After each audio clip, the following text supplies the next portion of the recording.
Okay, this is Sam from TikTok. So there's a car for $7,000. I want to sell my car worth 12. Can you explain that? Um, well, who are you selling your car to? It's if you say it's worth 12, then all right. We only get offers to find out what our car is worth. We don't use algorithm sites because that's worthless. An algorithm site is a site like Kelly's Blue Book. You punch in your year, make, model, and in 3 seconds it tells you your vehicle's worth $12,000. Right now, we have companies that bid against each other. And what you want to do is you want to go on your computer, go to CarMax.com, go to Driveway.com, go to Carvana.com, go to AutoNation.com, go to Kelly's Blue Book Instant Cash Offer.com, and go to Car Gurus. All of them will connect you to somebody or some major buyer who pays cash for cars immediately. Literally, quick inspection, drop your check, and you're on to you literally, it's that simple. We are no longer at the mercy of private owners who are going to come by and look at our car and no one buy it and talk us down. There are extremely competitive buyers in the market that I've been telling people about since 2021 when we were cashing out. I was big on telling you guys during 2021 to 2023, during that whole pandemic run, cash out now, because the values of those vehicles will never see them again. So there are some people who cashed out, but that was also the beginning of showing people that you can sell to what is called institutional car buyers. And that is what stopped people from trading their cars. There are people who have learned from me, and maybe other people have mentioned this, that will never trade a car again because you're not getting the money that it's worth. So you go to those 6 companies, Sam, it should take you no more than 20 minutes. They're going to give you their best cash offers. And then you can sell to them and you can go buy something else. But what I want you to get in the habit of doing, everybody, is separating your transactions. What does that mean? Who you sell your car to is different than who you buy a car from. And you need to maximize each transaction. And you're never going to do that mixing all your transactions together, which is what most people do. They go into a dealer and they say, hey, I want to buy a car from you, and I want to trade my car into you, and I need a loan. 3 transactions. We don't do that. We separate them and we bid each one out using online tools. And that's how we get the prices we get. And that's how we pay less than everyone else. Okay. So the biggest thing, first thing, is go to those 6 websites: CarMax, Driveway, Carvana, KBB, Instant Cash Offer, AutoNation. And all of you who want to find out what your car is really worth, you go to these 6 websites, get your 6 offers, and then you'll find out what your car is really worth. We do not depend on any dealer to tell us what our car is worth at all. Okay? Shoot the next question up, Dolan. And you guys can continue to type your questions. We're bringing them in from all platforms. This is Terrell Taylor. By the way, everything that I'm talking to you guys about is out of my new digital book. It's called Cars from Home: 7 Steps to Saving Time, Money, and Avoiding Dealerships. Some of you may have it. If you have it, shout out to those who have it, and shout out to those who've used it to actually pay less than everyone else. And make sure I want you to be like Tiffany. Send me your deals. Send me your deals. When you get your cars, I want you to actually send me the results. Look, this is, oh no, that's not Tiffany. That's someone else who used the book. Look, used the book, got $175 a month less than her first quotes before she used the book. So send me, but you can get a copy of this book immediately for 75% off. It's normally $97. Go to my TikTok bio. You won't leave the broadcast, and you can have the entire blueprint. If you don't want to try to remember everything I'll be teaching you over the next hour, you can have the blueprint. You won't pay the $75. You'll get the 75% off. And we also have a comment pinned in the comment section for you guys on YouTube and on Facebook, and on Instagram. You go to my bio. So anyway, go get it, because it's only for 30 minutes. After the timer goes off, it's $97. It's still worth every penny. You can Google it. 5-star book. You can see all the people who rated it, all the people who's using it. This isn't a test. to do, but I want you to get it at 75% off. It's better to pay $24 than $97. Okay, Terrell Taylor. So you said, Terrell Taylor on YouTube said, I have $35,000 to $40,000 to buy a truck with. Should I buy a used or a late model new, 2022 to 24? So whenever we're considering a late model used car, this is a model like Terrell said that is 1 to 2 years old.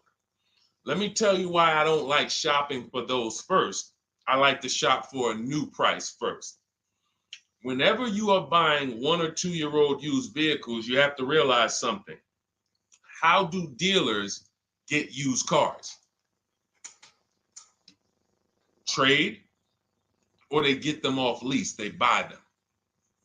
When you have not waited 3 years, you're not going to see a lot of used vehicles in that option because most people don't buy a vehicle and then trade it in 2 years. So you're not going to see a lot of 1 and 2 year old used vehicles.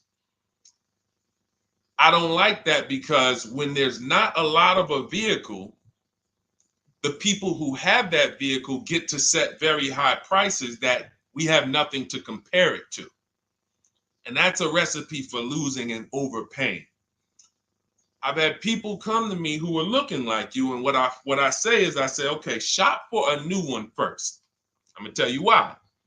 When you shop for a new one first, you get to see what the market value is. So take Sean. I'm showing Sean. Some of you have seen Sean. He got an F-150 Lightning XLT, $73,000 vehicle. Using what we teach and getting bids from home, using the Cars from Home system, he saved $21,000 on a new one. That was his best offer. He got multiple offers because we always get at least 5. So his best offer, he saves $21,000. If he had gone to look for a 1 or 2 year old one of this, he would have never known that the new ones he can save $20,000 off of if he shops right. Now, some vehicles, it might be $7,000 off, $10,000 off, $5,000 off. The point is, until you know what the new market is for a vehicle, you can't shop a 1 or 2 year old one. Because what happens if you shop a 1 year old version of what Sean got and he goes and he pays, he pays 65 for it because he thinks, or let's say 60. Let's say 60. A brand new one, 73. Someone else is charging 60. All right, it's 2 years old. Let me get that one. Not 15 grand off. Problem is, he just overpaid for a vehicle because he could have got a new one for less than he got that 1 or 2 year old one. That's why the recent shoppers, anytime you guys are shopping 1 or 2 year old, you have to shop new first to find out what the market is. Now, in my book, I have my strategies for shopping new online and shopping pre-owned. It's totally different. Pre-owned, you want to go to all the marketplaces. If a vehicle's not on a marketplace, y'all, don't shop. Don't look at it. What does that mean? You ever walk into a used car dealer and you see a used car, but there's no price on it? Type a $ if you've ever experienced this. If you've ever looked at a deal, you've been in a dealership, you see they have a used car, there's no price on it. Type a $ if you've experienced that. Okay, I see you, Terrell. Okay, perfect. I see you, Don Dickey. Okay, perfect. All right, we have enough people. All right, Makeover Forever Studios. I see you. Okay, Todd May, I see you. So this is a common thing. When you go and look at that vehicle, the most dangerous thing to do, I see you, Tony, is to negotiate on a car with no price because they can make the price up. When a car is on a marketplace like cars.com, carfax.com, carguru.com, carvana.com, carmax.com, these are all the marketplaces we shop for used cars at once. It's like a big round robin for us. This is how I want you to shop. Now you must be competitive or no one's coming. Now there's some people who try to pull a tactic. They'll list a car for 20. They have no intentions on selling it for 20. But they want you to come in and then they'll charge you more, fees, makeup fees and all of that stuff. That's why we always call beforehand. But we know the power is online. The competition is online. So when you're looking, Terrell, you're either deciding, all right, I'm either going to look for a new vehicle, find out what the market price is for the vehicle I'm looking for and how much I can save. What's my best offer? You need to get at least 5 offers. I'm telling you, it's going to be big differences. You have to prove this to yourself. Call around. If you want to do it manually, you don't have my book, do it manually, call around, speak to sales managers. You are going to see it's going to be a $5,000 to $10,000 difference minimum between all of these dealers' offers, minimum. And so then you want to look at the pre-owned options. Then you look at the pre-owned options. And the pre-owned options will tell you what the market is. And so this is only for you who are looking at recent model cars. If you're not looking at 1 or 2 year old pre-owned, this doesn't matter. But those people have a little bit more budget, and that's okay. That's okay.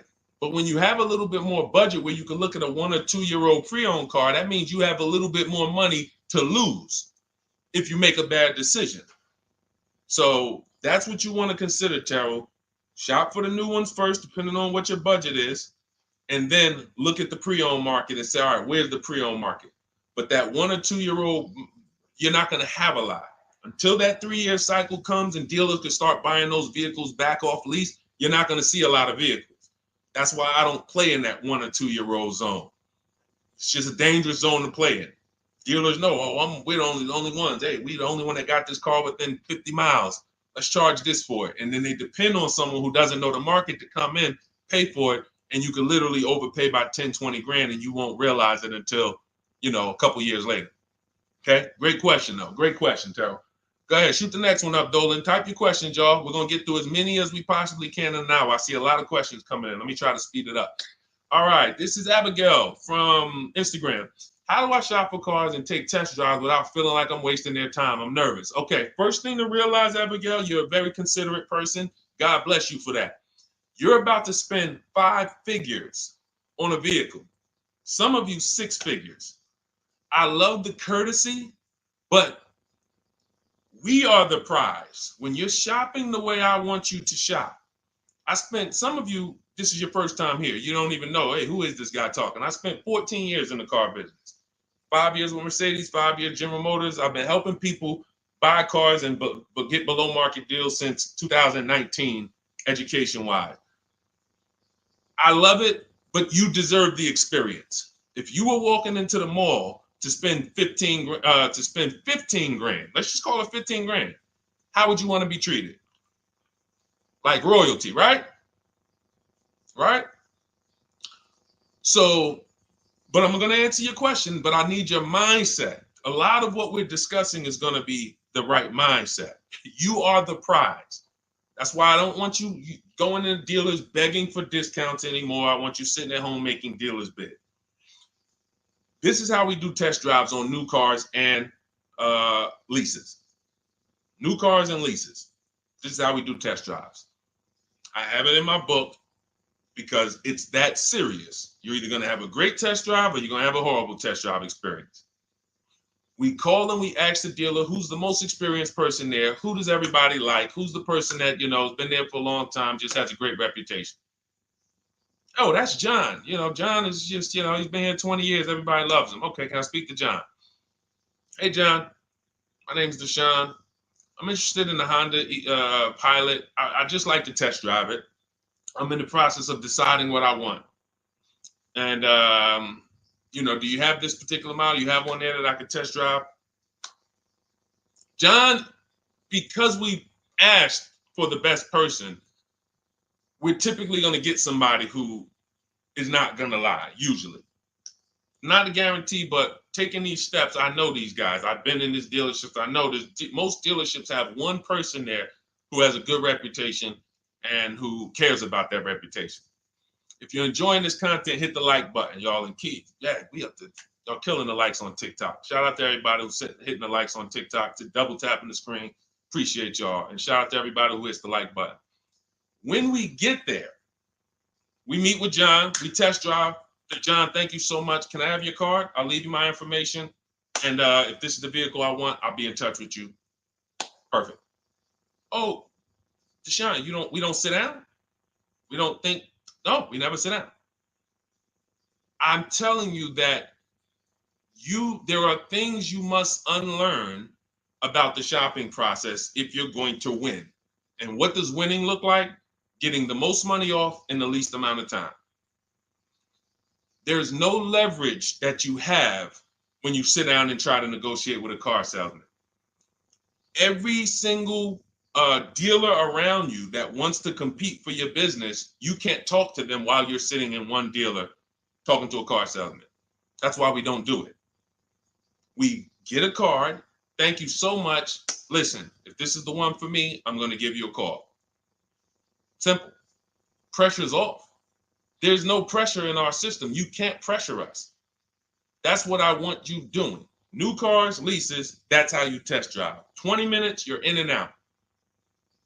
And I'm a car salesman at heart because that's what I am by profession. I would never develop a system that would allow you to waste car salesmen's time. I just wouldn't do it. I developed a system that when our people go get cars, look at Ansley. When our people go get cars, Ansley just got his lease, 1% lease, $58,000 Infiniti. Look, started the process Saturday, accept the deal Monday, all by email. $58,000 car, he's paying $554 a month, no down payment. We have tons of these. None of these people spent, look at Jared, lease like a boss, $569 a month down to $520, Volkswagen Tiguan, no money out of pocket. Let's go to a purchase. Pierre, pre-owned car purchase, got his 2022 Mazda, got a 20% discount off the original MSRP. This is 30 minutes. We are not spending more than 30 minutes in dealerships. Who doesn't want to spend more time in dealerships? Type me if you're like Deshone. I don't want to be in dealerships that long. You thought you had to be in dealers to save the big money, right? You thought you had to be in dealers to save the big money. I'm showing you as someone who pays less than everyone and who teaches people to pay less than everyone. Look, Kimberly, $20,000 off a Maserati, shopping from home. Because when you can talk to more people at once, the discounts fly off. And you see that all these dealers want to compete. So what you want to do, the best thing you can do to not waste people's time, Abigail, is to shop from home the right way.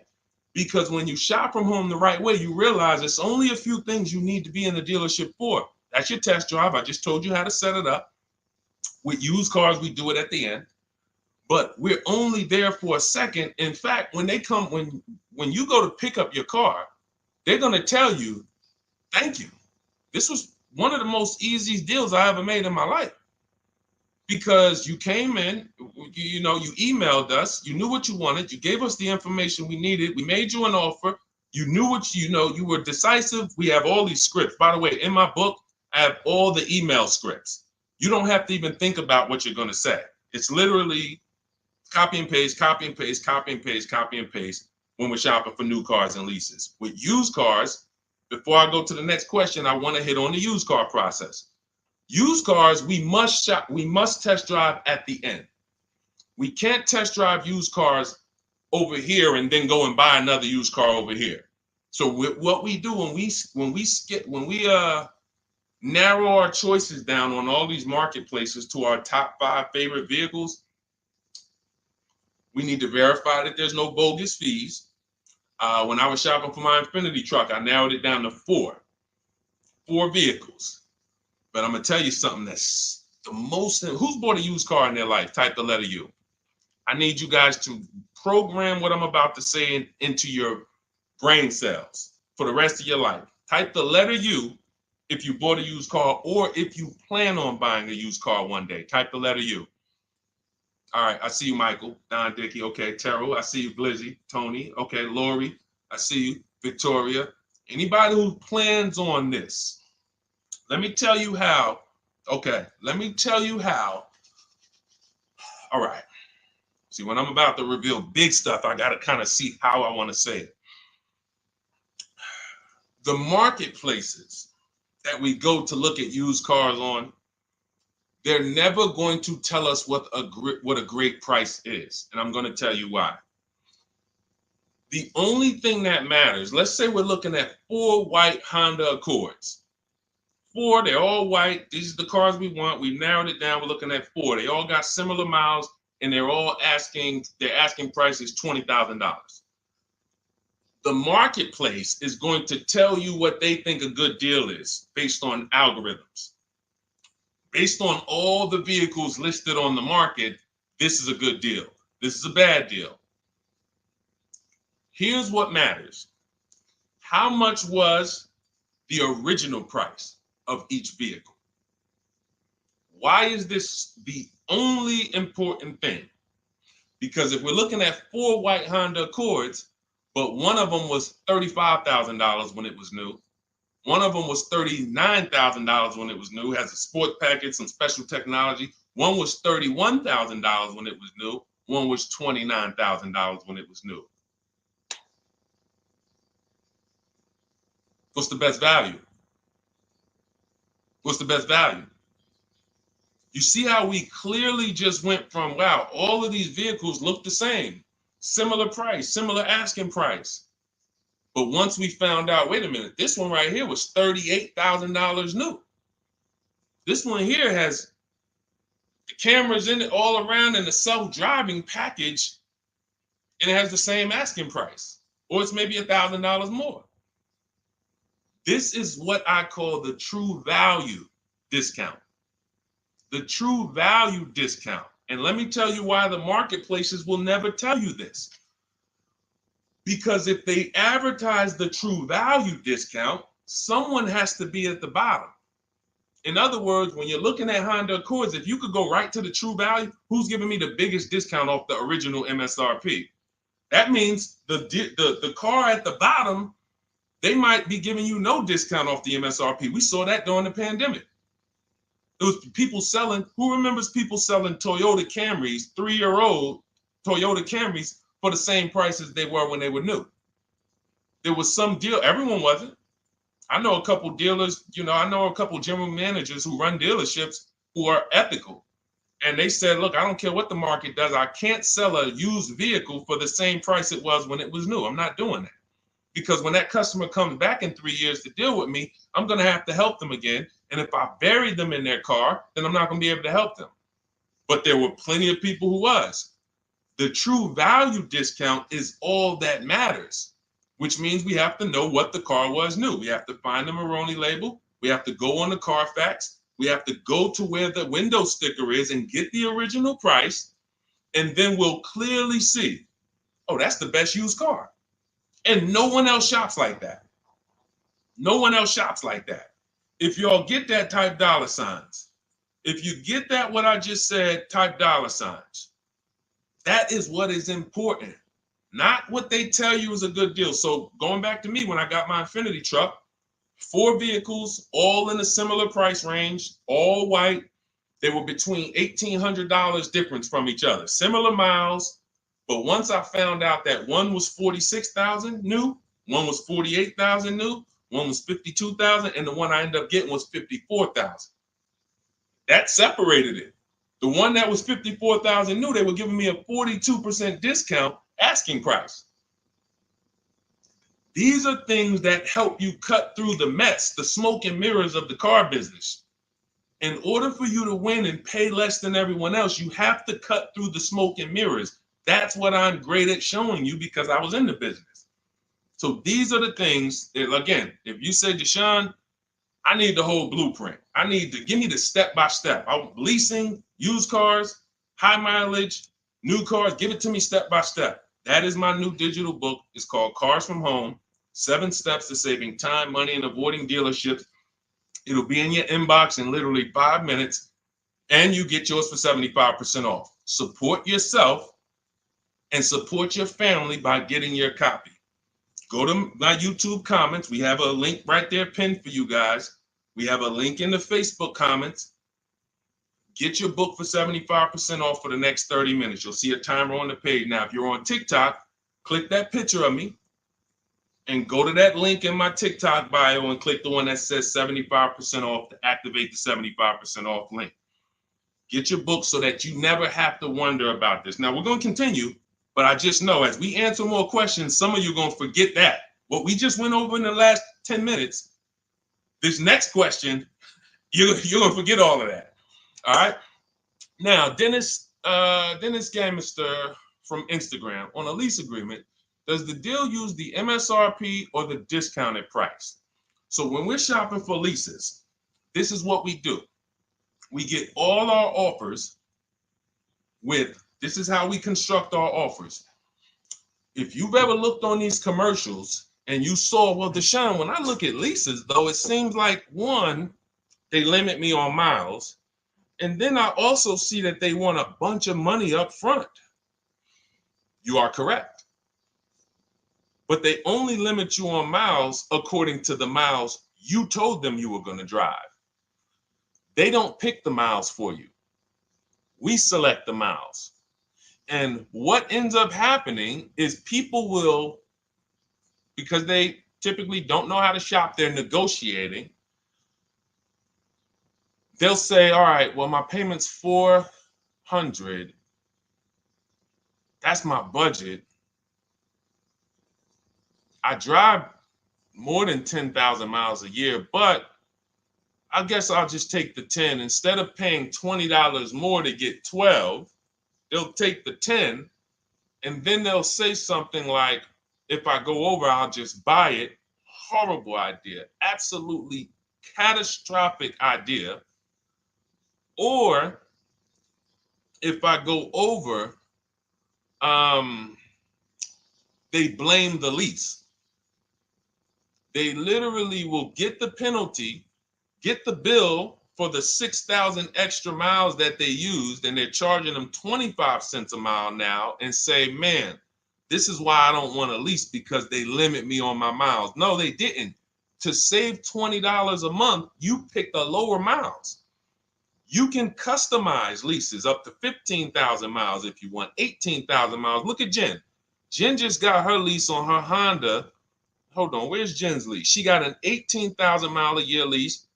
Now, the way we shop is 12,000 miles per year, only first month's payment due at signing, and we shop it taxes and fees in the payment.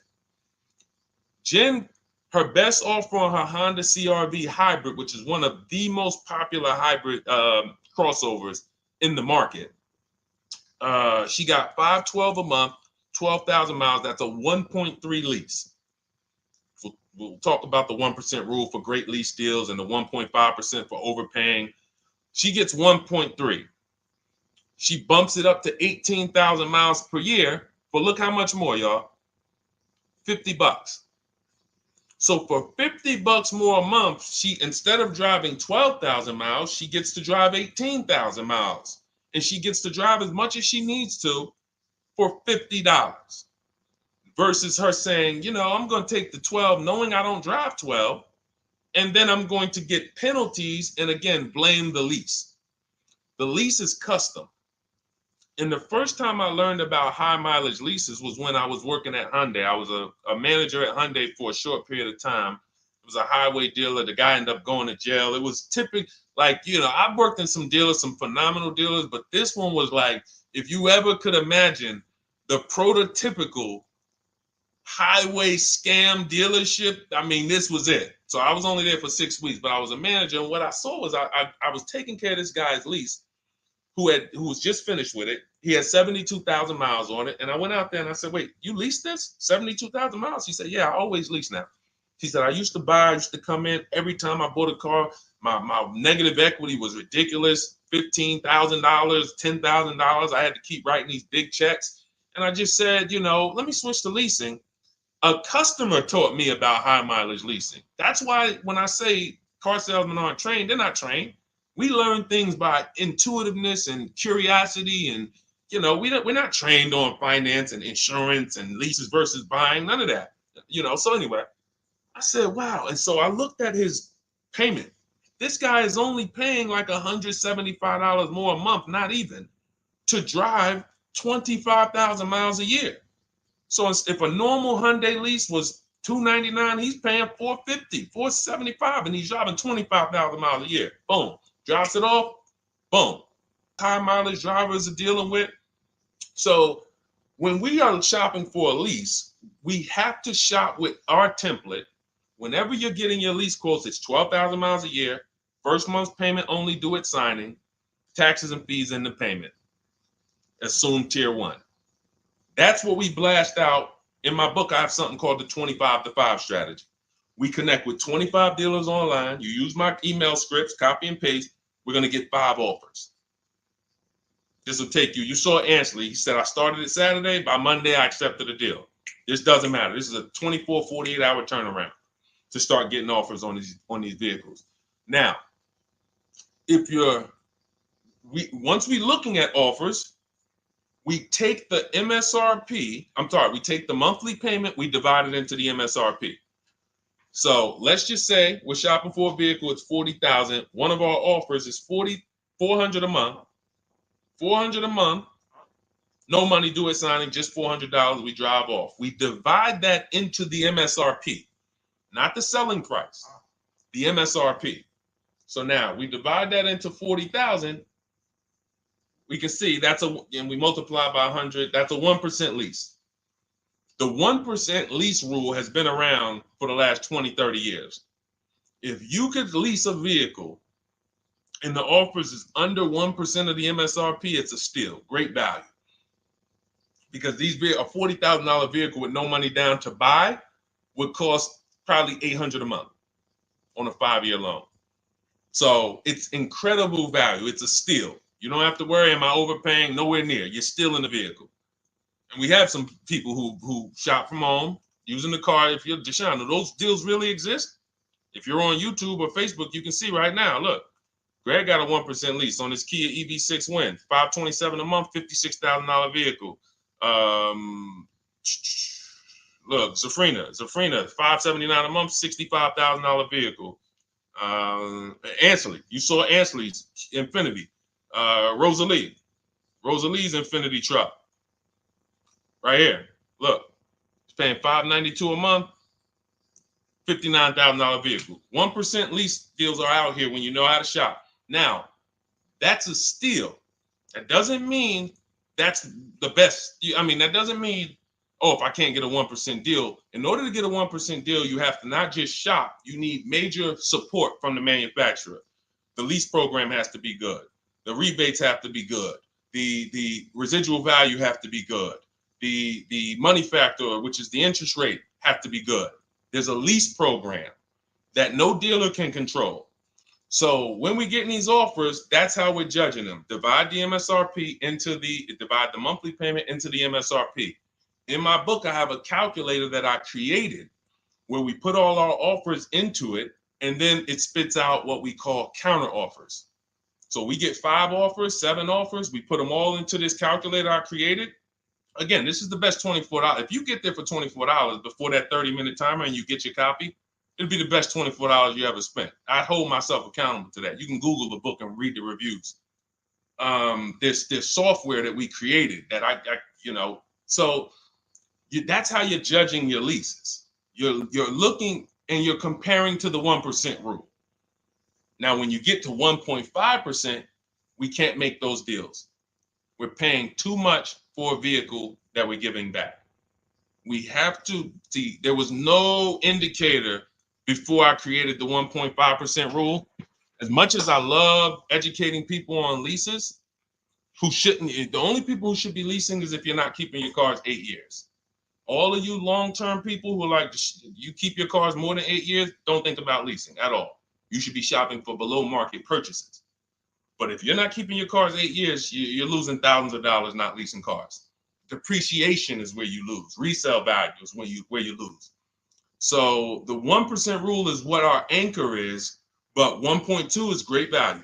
1.3, great value. 1.4, good value. 1.5, good value. Anything over 1.5, now we're paying too much for a vehicle that we're giving back. So that's how we're judging and comparing our lease offers. And with the calculators that are in my book, you can literally do this in seconds. This stuff, these mathematical things that used to be complex, even hard for me to explain, when you're using the stuff in my book and you're seeing, wait, man, there's calculators I can do this, boom, boom. Why don't these calculators exist on Google? Because anything that makes dealers compete, they're not going to make for you. They'll make stuff for you that allows you to see more and do this and make it easier and faster and connect to get a loan quick. But competition, any tools that create competition, they're not going to make those for you, because that's where the real money comes off when you make dealers compete. Okay, so you want your copy of Cars from Home, 7 Steps of Saving Time, Money, and Avoiding Dealerships. Click the picture of me on Instagram or TikTok. It's going to take you to my bio. You won't leave the broadcast. Click that link and then click the button that activates the 75% off, and you'll have 30 minutes. Once the timer goes to 0, the $97 price is what you have to pay if you want it. It's up to you, but $24 is much better than $97. $97 is still a great price. I have no doubt that you guys will write me, especially the more you use this. 1, 2 cars, 3 cars. You get 1 lease this year, a used car next year, a new car about 4 years. And Deshone, what about when websites change? What about, this is an online system. Websites go out of business. Vroom went out of business. They were in my book. We used to get bids from them to sell cars to them. When we were shopping for used cars, they were in my multiple marketplace strategy. They went out of business. I went right into the master file, updated the 9,000 people that had a book. It was probably like 2,000, 3,000 at that particular time. And the next time people opened the book file, there was no room. That's why the book is digital. That's one of the reasons. You'll see the other reasons is I have scripts that I link you to. I have PDFs I link you to, videos I link you to. I couldn't do this with a real physical book. So again, in the YouTube comments, in the Facebook comments, we have a link for you guys to get your book at 75% off for 30 minutes and use it. All right, Dolan, shoot the next one in, brother. Let's go. How old of a used car should a person buy? That's based on budget. I like to start with, when we open those marketplaces, Tony, you want to start with the most recent cars. The first thing you're doing when you open up the marketplaces, y'all, first of all, we're creating accounts. Out of all those marketplaces I named, 6 or 7 of them, we use 8. We use eBay Motors, we use Carfax.com, we use Cars.com, Autotrader.com, CarGurus.com, Carvana, CarMax, Driveway, and that's 8. 7 of those, or 6, allow us to create an account. Why is it important to create an account? So that every single new car that matches our criteria, as soon as it's listed, we get a notification. The people who have that notification on, most of them don't know how to assess the market like I'm showing you. So even if they get a notification that the car was just posted, they're not going to have the information to take advantage of it. They're going to hesitate. What we do is, the first thing we do after we create our account is we're now assessing the market. Where's the low prices? Where's the high prices? And I'll usually go 3 years back, sometimes 4 years back, and let's assess the market. Now, I have another calculator in the, matter of fact, let me show this to you guys. I have another calculator. It's called the Perfect Budget Calculator. The Perfect Budget Calculator. What this does, you guys can't see this on YouTube, but you can see it on you can't see this on TikTok. But if you go over to YouTube, Facebook, or Instagram, you'll be able to see what I'm sharing right now. Now, what often happens is, let me share this. Hang on. Boom. Okay. So now what often happens is, a lot of you will say, I could put down $2,000, but, if I don't have to, then I won't. Or, if you get a car and you pay $15,000, if you pay $500 a month for 5 years, that's a lower price you paid than paying $500 a month for 6 years. So ways to manipulate our budget is to shop within our budget for a shorter loan. This is all stuff where I said, okay, people don't know they need to be doing this. So let's make a tool that does it for them. And this is, you get access to this when you get your copy of Cars from Home, my book. So let's say we do something called an equity assessment. Everybody who has a car, remember I was mentioning a little while ago, we go to these websites, Driveway, Room, or all these, and we find out what our car is worth. Let's say you're like, man, okay, if I sell my car to CarMax, I'm actually going to have $3,200 of equity.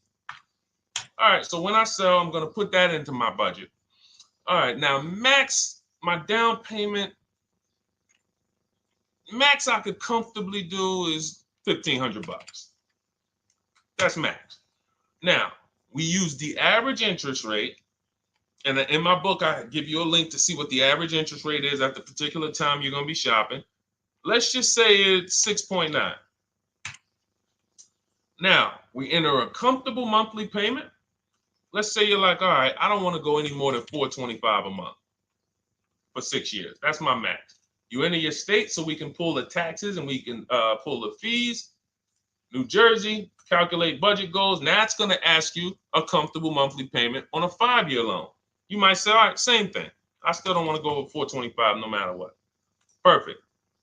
What this does is create multiple goals. And it creates multiple goals. It creates a starting point. Now, if you find a car at this price, $18,776 or less, you can do a 5-year loan, use none of your equity. So this will go in your bank, and use none of your down payment. Now, next goal may be, okay, $22,000 or less. 6-year loan, no equity, no down payment. So the first 2 goals are no money down goals. If I find a car anywhere in these price ranges, I can do these deals, no money down. Now, this is one where I use my equity, but no down payment. Goal number 4, I use my equity for a 6-year loan, no down payment. Now, goal number 5. Now you can see the price of the car is getting higher. Use equity, use my use equity and down payment, but it's 5-year loan. And then here is your max budget. Your max budget, which is fine. There's nothing wrong with if you find a vehicle that, once you use this and you find the best price vehicle, as long as you are under this number, you are fine. The problem is when you go over that number. The problem is when you go over budget. All of these goals are your budget. So when I got my Infinity truck, I got my goal out. It was my fourth goal. Now, this is how you make sure when you go out to shop, and look at the top. What does it say? You select your state determines the sales tax, will factor it in, give you precise figures. Now, you'll notice, what about the fees, Deshone? Don't all these cars charge fees? We've already factored in the taxes, and we've added $1,000 for fees. What is $1,000? The documentation fee and the motor vehicle fees. It's all in there. So you can go out and know that's my max budget. I cannot buy a vehicle, make a deal on a vehicle where my purchase price is more than $26,729. That's the perfect budget calculator. So there are certain things that I had to create. No one does them. Everything that I was referring you guys to, all the websites, I was doing this, and there was some things where I couldn't refer you to anything because it doesn't exist. We had to build it. So this is how we make sure we are shopping, whether it be for new cars, used cars, below our budget. And that's not how you make, but here's the thing. I need you, before we go to the next question, I need you to understand something. That doesn't make sure you pay below market price. You have to combine this with getting bids, because you can be within your budget and pay over market value. There's 3 types of prices you can pay for a car, whether it's a new car, used car, or lease. Did you pay market value? That's what everyone's paying. Average. Did you pay over market value? Are only deals we make are below market value. And the way that happens is through bidding and creating a marketplace around you where all these people are competing for your business. That is how you combine that with the budget. This will keep you below your budget, but it does not guarantee. If I gave this to you, all of you would be like, this is great. I'm never going to go over my budget again.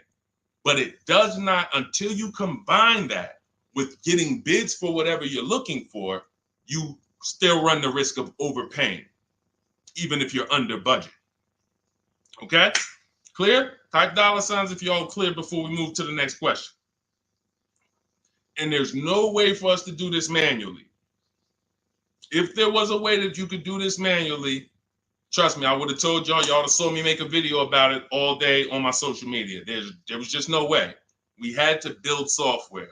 And you know, in my book, you guys will have access to at least 5 calculators for counter offers for new cars, true value discounts when you put the new price you put the original new price of the used car deal,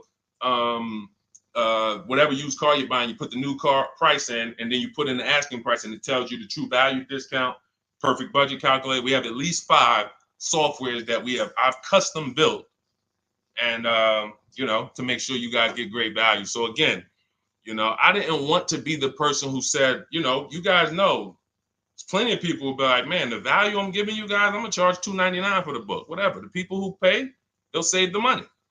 And the people who pay, there'll be some people, because some people are gonna pay, they just see value. Poor people look at cost. Wealthy people look at value. People who are into financial literacy they don't ask themselves, how much does that cost? They ask themselves, what's the value I'm getting from that? And I could have said, well, you know what? I'm going to help you pay less than everyone on new cars, used cars, leases. We'll do $200, $300 for the book. And I only want to sell it to 1% or 5% of the pie. But at the end of the day, my mission is to help as many people want to be helped. And so that's why I said, okay, $97. But even our welcome offer, you got a chance to get it for $24 if you get there before the 30 minutes is up. Okay? YouTube link, get your copy. And make sure you save the support email, guys. You see it scrolling across the screen. If, for instance, you don't get your book in 5-10 minutes, it's usually because you typed your email wrong. Reach out to my support team. They'll get you the book immediately. And soon as you pay, go to TikTok. Look, y'all see the links. Go to my bio on YouTube and Instagram. Get your copy. And as soon as you pay your $24, there's going to be a page that says screenshot this page. Right on that page, you can access your book. I want you to have the book immediately, but I also, in case you know, some of you type wrong, big thing, you know, we fat finger stuff. I want you to have the support email so that you can reach out to my team so we can make sure that book is in your inbox so you can use it and start saving money and building confidence. Okay, Dolan, next question, man. Let's keep it rolling. Okay, there's something about Mary on Instagram. I bought a car as is, and in less than a month, motor lock, can I sue for selling me a lemon? I'm not a lemon law attorney, but that is not what a lemon law case is based off of, in my understanding. Lemon law case is based on you buying a vehicle and the same thing continuing to go wrong at least 3 times. You know, that's a general overview of, you know, what the lemon law process is. And if y'all are enjoying the broadcast on TikTok, can y'all just double tap the screen and keep running those likes up? Every time y'all do that, y'all help TikTok bring more people here, and I appreciate it. If you're going to spend some time with us and, you know, every time just you hear something you like and you're like, man, we got to share this. Oh, and shout out to Madhu for sharing. Here's the thing. I made a video about this the other day because a friend of mine got a used vehicle and the transmission went out on him in about a month. So it wasn't the engine. But when you buy a vehicle as is, it's very tough for you to have any recourse, anything that you can do, because you're signing a contract that specifically says as is. It's very tough. What I would do if I was you, because the damage is done. I just find out what it would cost me to put a used engine in the vehicle, rebuilt in a used engine. You know, salvage yard. You need to, and especially if you're buying cars that you're paying cash and you're buying as is cars. These are probably cars that are under 10 grand, 12 grand. You need a mechanic. See, because that's a strategy. There is a great strategy called buying inexpensive cars and having a local mechanic so you could do what's right. Oftentimes you could drive those cars for a year or two and sometimes sell them for what you got for them because you've outlived the depreciation. Those cars are not depreciating as much unless you overpay for them. If you overpay for it, then it's going to drop because you overpaid for it. But if you pay a great price on some of these vehicles, you can oftentimes win with this, but it requires skills. One of the skills is, how do I avoid engine issues, transmission issues? So a couple things for those of you who may be going this route. You need to narrow your search down thoroughly based on title history, service records, accident history. That oftentimes you'll see, if I typed in right now 2018 Subaru Outback longevity. That's one of the things we do. It's in the 4th step of my book. Before we get prices on anything, we do a quick 5-minute search to make sure these aren't bad cars. There are bad cars out there, but there's data that shows us. If I type that in, it'll tell, okay, these vehicles are known for lasting 100,000 to 300,000 miles, depending on how they're maintained. That means you could have a quality vehicle, but if it wasn't maintained correctly by the first owner or owners, it's going to break down. The life cycle is cut short. These are preventable mistakes by simply checking Google. Now, we narrow these things down based on title history, service records, accident history. Once we do that, I don't mind buying a 10-year-old. I bought a car that was it's my around the city car. I drive it probably 200 miles a month. I bought it from a owner in South Orange. He was a 98-year-old man. He's had it for 10 years and he knew everything about it. He leased it for 3 years, then he bought it. So he's really had the car for its entire life cycle. That's what you want because you're able to look and see the service records. I don't mind. We have to take the risk off of ourselves, and the risk off of ourselves with used cars to prevent ourselves from buying these used cars that are breaking down on people and they're always in the shop and, they're dying on the road and you got to keep the tow truck on speed dial. It's simply a matter of checking to see the reliability records of the car, which is easily accessible on Google, the way I just said, and then making sure the one we get was actually maintained correctly. And that's going to give us the best chance of having a great experience. These are the steps we must take. But in your particular case, there's probably, I don't think you have a case. You can certainly reach out to a lemon law attorney. I don't think you have a case at all. I think because it's buyer beware with cars. It's buyer beware.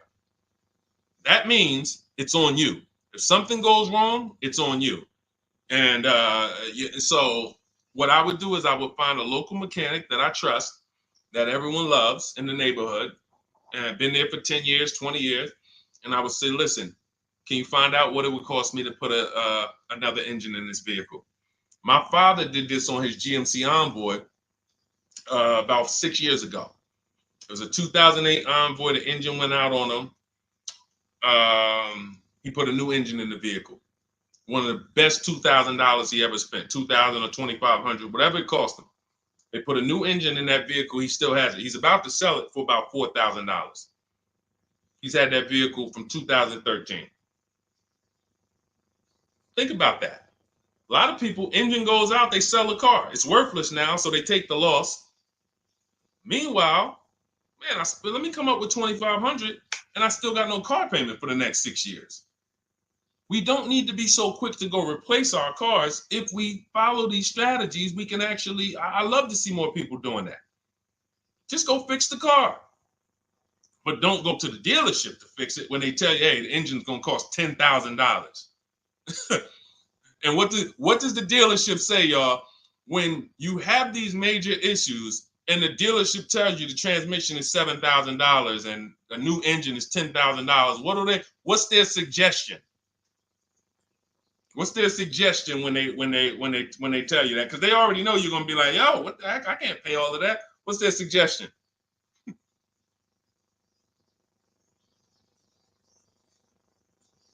Let's see, let me give y'all some time to type. I just want y'all to know, like, this is how the system works. So I know somebody. Look, thank you, J. June. Trade it in. Thank you. You see how we can? Oh, look, N.Y. Anderson, buy a new one. So what they do is, exactly, Victoria, they're going to suggest a new vehicle. So if we know, now watch this, as your vehicle is worthless, you don't have any opportunity to put it on a competitive market to see, well, how much would somebody pay for that? They've already assessed the value and they want to structure your deal, have you take that major loss for that engine. They're going to put the engine in for a lot less than that, and they're going to resell it, and now they sold you another car. When you could have just literally went to a mechanic, got a rebuilt or got a used engine, put in that vehicle, cost you $2,500, maybe $2,000, and literally you're on the road for another couple years with no car payment, keeping money in your household versus now I'm in another $400 a month payment. Okay? This is what it's about. And if you're like Deshone, well, I don't want to keep a car that long. We talked about you earlier. You shouldn't be buying cars. Because the keepers on here who keep cars 8 years, 10 years, who has a car they've had in their driveway for more than 8 years? Type the number of years. I want to explain something too. We're gonna help a couple people learn a lesson here about themselves, because they're gonna be like, they're gonna realize they're not keepers. Look, look, we need to show people, because some people think, oh, I keep my cars a long time. I keep them about 6, 7 years. We need to show that that's not a long time in the world of cars and depreciation.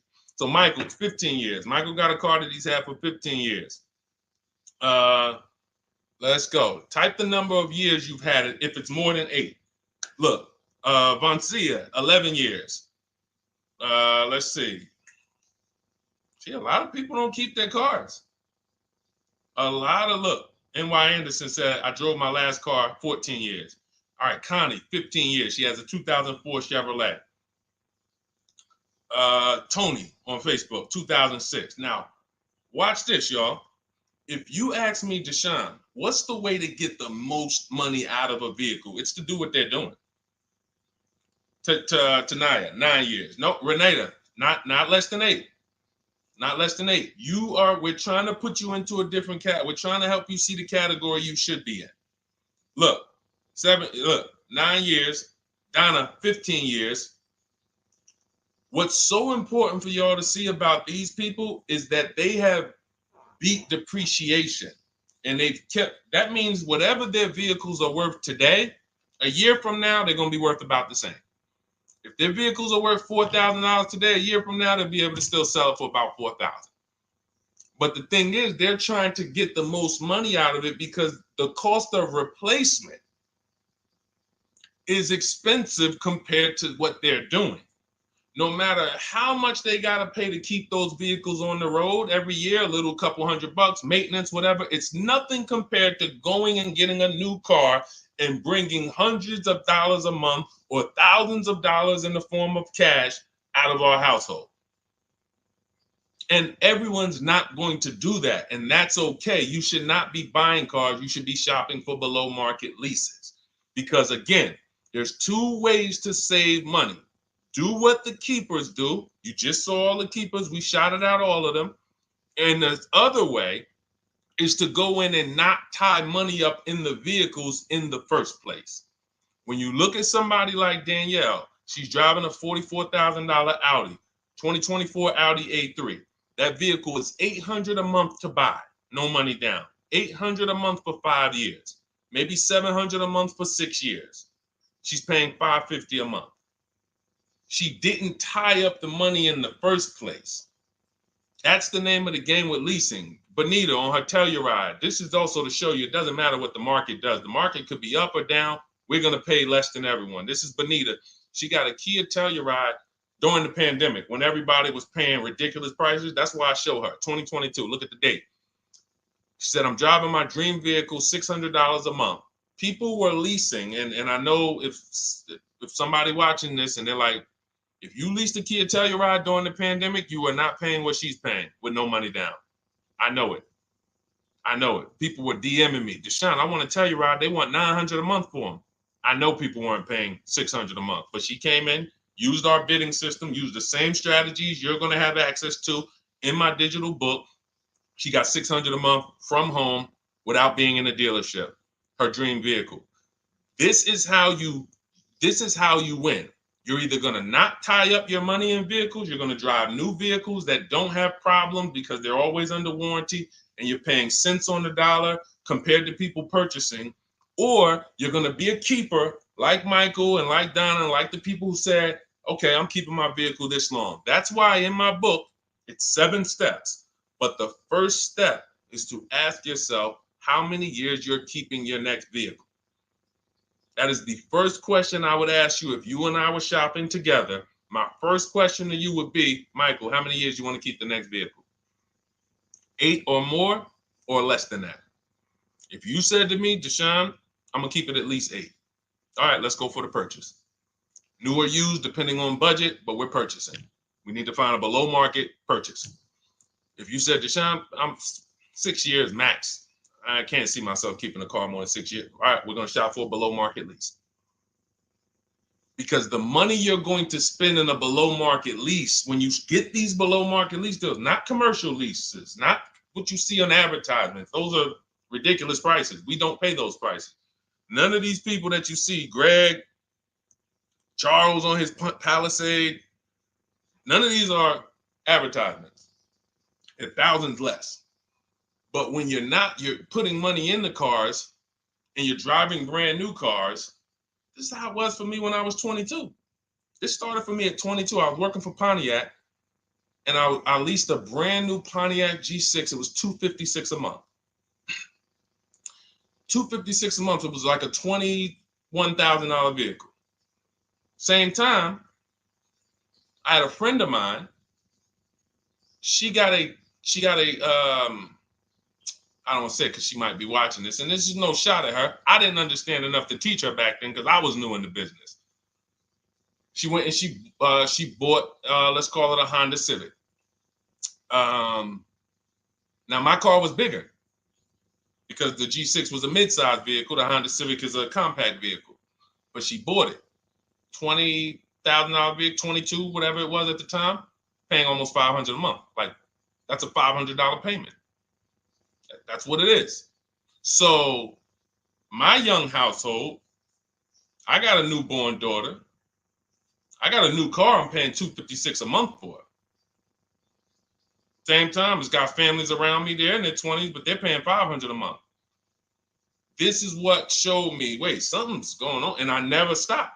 I bought a used car at that time, but since I've had 4 Infiniti leases, I've had a Jeep Grand Cherokee lease, and people always think, you must be paying ridiculous money. I see you get new cars every 3 years, but they don't. I'm driving $40,000 cars, $45,000 vehicles. I never paid over $400 a month. Not one of my lease payments was ever. I remember I got this Jeep Grand Cherokee, and it was a $35,000 Jeep Grand Cherokee Laredo, 2018. When I got my offers, the best offer was $330 a month. 12,000 miles per year. And that's what I was driving. If I was driving 15, I would have bumped it up to 15,000 miles per year. I got $330 a month. I went in there and I gave them $330 for that Jeep Grand Cherokee and I drove off. $35,000 vehicle. This is what I'm telling you guys. This is what is called deal structure. If your deal is not on the right foundation, if you buy, but you should have leased, you're overpaying by thousands and thousands of dollars. And you're going to have subpar vehicles with that run out of warranty, and you're going to have the same payment. You're going to have higher payments. I need you out of these 2 categories. I need you in one of these 2 categories. I'm either going to keep my vehicle long enough to beat depreciation, 8 years or more, or I'm shopping for a below market lease. I'm not going to be stuck in the middle no more, buying vehicles and then selling them while they still have a loan on them, negative equity and all of this stuff. This is paramount. Okay, the buying versus leasing thing. I need most of you to put this to bed today. And I think I'm one of the only people that goes into buying versus leasing by the numbers. It's not opinion based. It's not, oh, I think you should lease if you're depending on the car here. It doesn't matter the car. Doesn't matter the car. You can see Teddy's, let's show Teddy's luxury. Teddy got a BMW. Doesn't matter. He wasn't going to keep it 10 years. Look, goes on a BMW 2024 i4 M50. It's a $73,000 vehicle, $856 a month. $856 a month. Look, he said the dealer's initial offer came in at $937 using the counter offer calculator. Using the counter offer calculator, he counted at $829, $856. If you just jumped on the broadcast, I showed you some of the calculators that I created that are in this book. In my book, there's a reason it's 5-star rated. There's a reason people that you can go read what your peers say about that book. Get your copy for 75% off. It's in my TikTok bio. Click that picture of me. Click the link. Same thing on Instagram. Go to my bio. Click the link, and you'll see a button that activates a 75% off book. And if you're on YouTube or Facebook, it's in the comments section. 30 minutes only. Get your book so you can have access to all of this. Unless you just have an incredible memory and you can remember everything we talked about over the stream, but none of you can. I know none of you can. That's why, I couldn't even do it. It's just too much. We're talking about used car strategies, new car strategies, lease strategies. You're not gonna remember all of that. But anyway, let's go. All right, I think we got time for a few more. Go ahead, Dolan, keep it rolling. Make sure you guys screenshot the support page. As soon as you pay for your book, the book is on the thank you page. Remember that. I send you the book 2 ways. As soon as you pay, it says access your link below. Open it. You can click it and save it right to your phone or computer right then and there. If you do not save it right then and there, make sure you screenshot the support page or use the support email that's scrolling through the screen. This is not for questions. Do not send me general car questions here. I don't answer questions by email. That is strictly for those of you who have your book and you're like, or you paid for the book and you're like, okay, where is it? It's usually because the email was wrong. That's okay. Hit that support email so that my team could send you the link out so that you can have your book today and start digging into it and using it. Even if you're not shopping right now, you can still map a plan out. Go ahead, Dolan, shoot the next question up.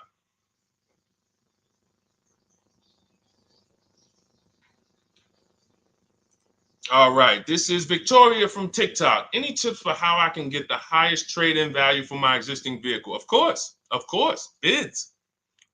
First of all, you just said a curse word. You may not know, but we don't use that T word here because you're never going to get anything. You're not going to get a max value for anything trading. We are fortunate that we have the opportunity to get bids from cash buyers in the market. And I'm not talking about cash buyers like Facebook Marketplace where a person, it's one of your neighbors from your town coming to look at your car. I'm talking about institutional cash buyers. People who cut a check instantly and, they're doing an inspection. That Jeep Grand Cherokee I sold to CarMax, they were the highest bidder 3 years ago during the pandemic. I'm not going to tell you what I made because those values don't exist anymore. So it just doesn't even make sense. But, those of you who were watching my videos earlier 3 years ago or using my tips, you guys cashed out and made ridiculous money. When corporations were trying to make money on people, we made money too. But CarMax won the bid. I went down there. They did an inspection on the vehicle. They came back. Accounting department came, cut me a check. I walked away with a check. That's it. You don't want to trade. You want to sell. You want to break your not even break your transactions. I need you, Victoria, to realize there are three transactions in a car deal. Who you're going to sell your car to, that's one. Who you're going to buy your car from, that's another. Who you're going to get your loan from, that's the third one. Now, you're not always cash buyers. Deshone, I pay cash. Then you don't need that. Deshone, I don't have a vehicle to replace. Then you don't need that. But how do we make sure we get the highest value or the biggest discount? Bids. Each one, we make the market bid. So what you should do right now, Victoria, this is step 2 in my book. After we decide whether we're going to buy or lease our next vehicle, that's step 1. Then we move to what is called the equity assessment. We need to find out, do we have equity or negative equity? Equity assessment. We call our bank. If we have a loan, we find out what our payoff is. Then we're going to go to CarMax.com. I'm going to give you the 6 companies. This is the equity assessment process. We do this for leases too. I don't know if we have time to go into that, but I'm sure there's people on here who didn't know you could sell a lease.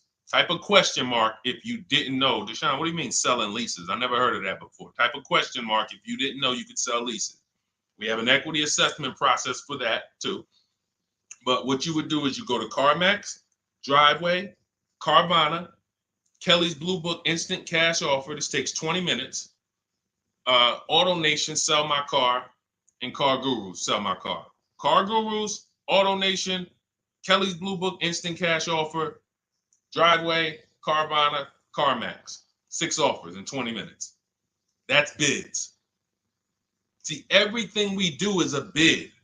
That's how we have peace of mind. We don't negotiate. We make people negotiate with each other. There's 2 schools of thought. I want to remodel my kitchen. I want to remodel my whole kitchen. I go in and I have 5 people come out to give me a quote. One of them comes in and I start negotiating with them. Hey, you got to take less. Hey, you got to take less. You got to take less. I don't know if it's a good price or not. But when I come in, the first person comes in, I say, hey, okay, great. Is this your best offer? I'm having a couple other people come by. Oh, okay. Okay, thanks a lot. Next offer? Oh, next offer? Oh, well, listen, look, I could beat that. Oh, I'll give you another 5,000 off. They're competing against each other. When someone knows you are shopping their competition, you're making them compete with each other. They're negotiating with each other, not with you. That's a bar. Type of exclamation point if you got that. When people know you're making them compete with their competition, they're negotiating with their competition, not with you. That's the power of bidding. That's why we got grandmothers and single mothers that can come in and do this. That's why we got people who can come in and do this. You know, how are people getting these prices? Not negotiating, because they're making people negotiate with each other to earn their business. They're making banks negotiate with each other to earn their business. It's a beautiful thing. Banks and dealerships depend on you not making them compete. They want to negotiate with you and try to make you imagine and make you think, well, that's the bottom. That's the bottom. And you think that's the bottom, but that's only their bottom. Their competition's bottom is different. Their competition's best interest rate is different. Their competition's best discount is different. And why is what we do so easy? Because we're right here in our houses. That's why our entire system, our company, my book, our mindset is called Cars from Home. Cars from Home. It encompasses everything we do. Cars from Home. So that's what you do, Victoria. First thing you do is you go to those 6 websites, get your 6 cash offers, and that's going to be higher than any dealer you would ever consider trading the car to. Guaranteed. And this also allows us to eliminate the fake emails we get. All of this stuff is computer generated. I know you guys get these emails. Hey, Deuce, great news. We need your 2016 Kia Optima. We have a customer looking for it. We'll pay you $2,000 over MSRP. Who's gotten those emails? We'll pay you $2,000 over Kelly's Blue Book. Who's gotten those emails? Deuce, the list is CarMax, Carvana, KBB Instant Cash Offer, Driveway, AutoNation, and car gurus. Car gurus. That's step 2 in my book, the equity assessment process. This is stuff we do before we start shopping. Decide whether we buy or lease is step 1. That's going to put our deal on the right foundation. Step 2 is the equity assessment. Everything we do is a path. It's a clear, easy path. Okay, so yeah, I forgot the question that I just asked, but let's go. I could already tell. See, I could tell when I'm winding down because y'all could tell stuff will start blurring to me. That's why I'm see, and if that happens to me, I know it happens to you. Like that's why I'm like, listen, grab your copy of Cars from Home. It's a digital book. You'll have it in your inbox in minutes. It has it's continued updates. I probably updated that book 5 times since we originally launched it. Added calculators to it. Those weren't in it originally. I've added the calculators. I'm committed to making stuff better without being like imagine this. Oh, well, you bought volume 1 of Cars from Home, but I just put a new tool in, guys. Now you're going to get volume 2. And now every time a website changes, you got to get volume 2 and volume 3. And 5 years from now, you're getting volume 9 each time. It's like, no, literally one-time cost. And I can't tell you if that'll be around forever. I can't tell you that. I can't tell you 3 years from now, I'm going to be giving free updates of the book. I don't know. But I know today, that's what it is. Everyone who gets their book, you get free updates as I update the book. Because there's value in that. There's value. I can send an email out to people every 3 years and ask them, hey, did you enjoy the book? They're going to say, hey, yeah. Well, here's the thing. My new version is this. There's value in that. It could just be $24. They're already a believer. Someone who used the book's already a believer. So they'd be like, yo, the new version, oh, I'm about to shop again. $24. I'll pay it again. It's the best money I ever spent. But for now, I'm not doing that. Those of you who have the book, you will get free updates, and we'll keep you on the list to make sure you always get free updates of the book. So your link for 75% off is in the YouTube comments. It's only good for 30 minutes. It's in the Facebook comments, and it's in my Instagram and TikTok bios. Click those links in my bio. Click the button that says 75% off my new book.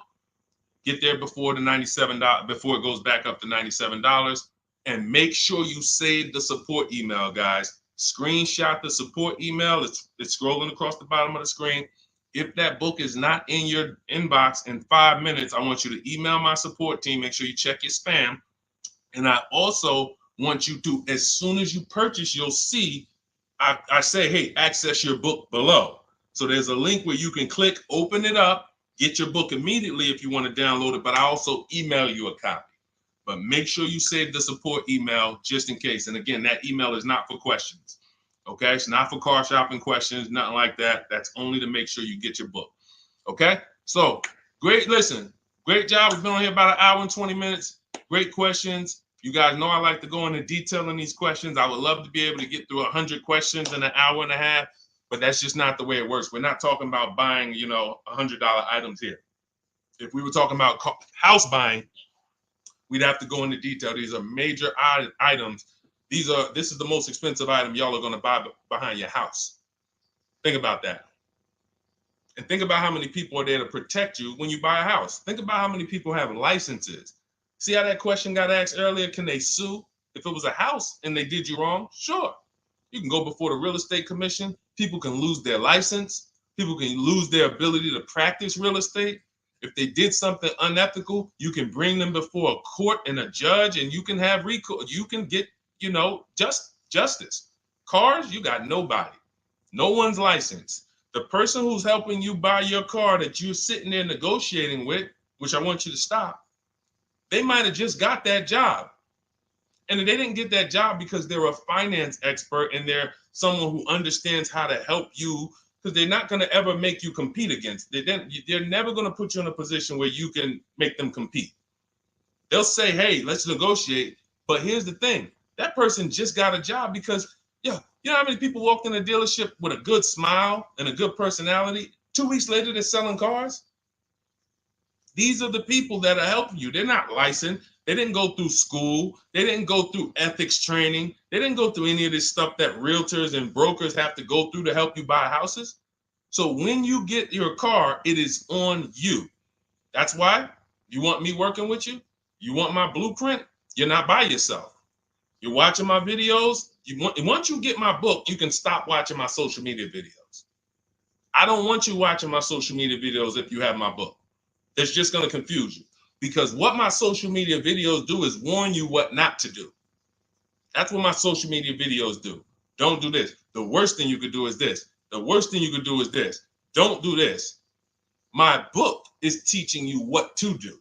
It's telling you what to do. It's not an education book. It's a do this first. Step 1, do this, do this, do this. Step 7, hey, congratulations, we're taking delivery.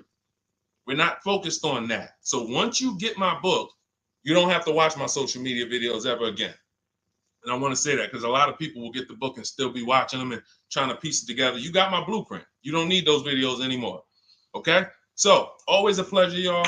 God bless you. To those of you who have your book, make sure you email me when you pick up your cars, send me all the details. Deshone, check this out. This is what I got. This is what I paid, so that we can bring you guys into the stream and continue to tell everybody about you. So about the results. All right. God bless y'all. I will see y'all on the next stream. Always a pleasure.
All right, hang on. Welcome to Car Shopping Questions and Answers. We are going to be going deep on all your car shopping questions. No question is off limits. And if you don't know me, my name is Deshone the Auto Advisor. We're already up and running on TikTok. We got our first couple questions about to come in, but I need to get back on Facebook because we have to start Facebook, YouTube, and Instagram at the same time, or it's not going to work. So let me it's all good. Stay right there. And I want you guys to start typing your questions. We'll be here for a powerful hour, and I'm just going to go through as many questions as I can in an hour. And we're going to be talking inside stuff. I don't hold back. Some of you know who've been on the stream with me. I do not hold back when it comes to questions and what we do here. So let's just go on Facebook. All right. Hang on. Let me throw the link up. Perfect. Yeah. All right. Okay. We're good to go. Dolan, you can bring the first question in. And let me give a new. Welcome, Facebook. We're on 4 platforms right now going live for car shopping questions and answers. Type your questions in below, and we're going to make sure we get to them. All right.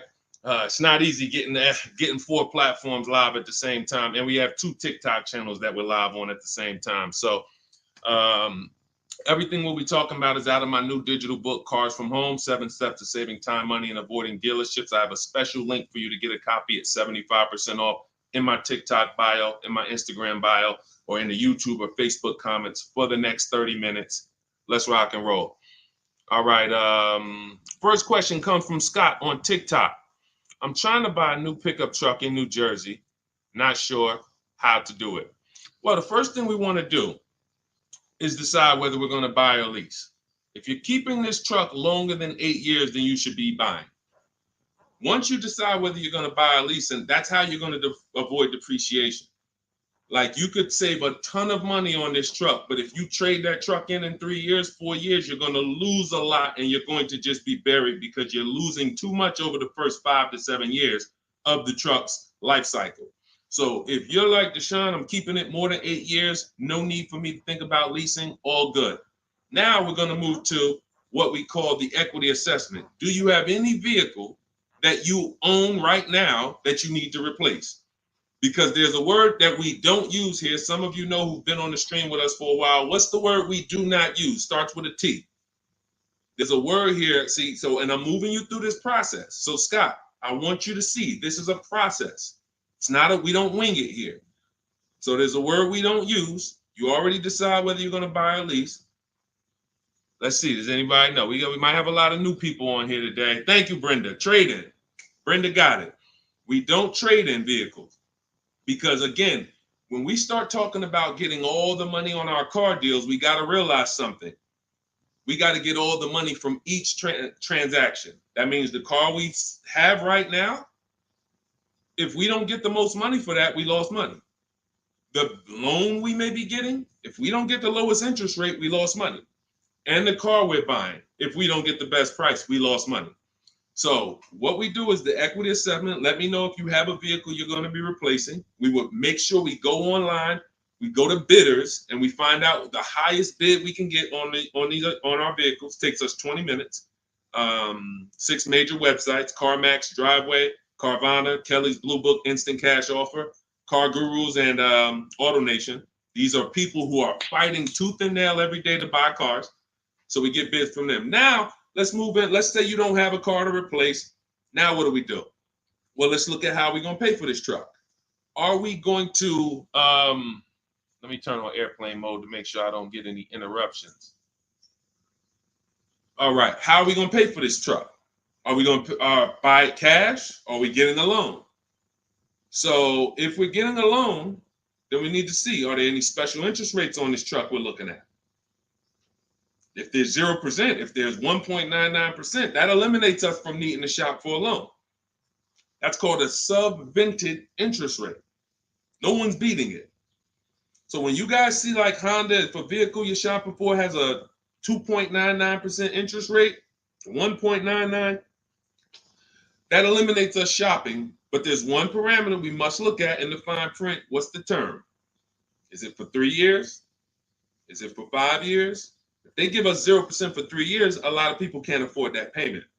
Interest is great. There's no interest. It's free money. But you got to be able to afford the payment based on the term. Then we move into looking at, is this a quality truck? It's a very important step. Let me tell you what happened. People used to buy Range Rover. When I worked at Mercedes, we had a Range Rover dealer right next door. People come and get a great deal on a Range Rover, come in, feel like, okay, I won. That truck's in the shop every 90 days. Every 3 months. Lights going off, it's on a flatbed. We had people going in that dealership, literally. Maserati had a couple models, same thing. But there are domestic models too. There are import models. There are Japanese models too that have issues.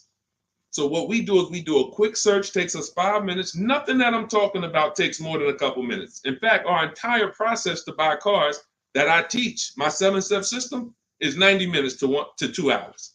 You can get the best, you can get below market deals on any vehicle in no more than 2 hours.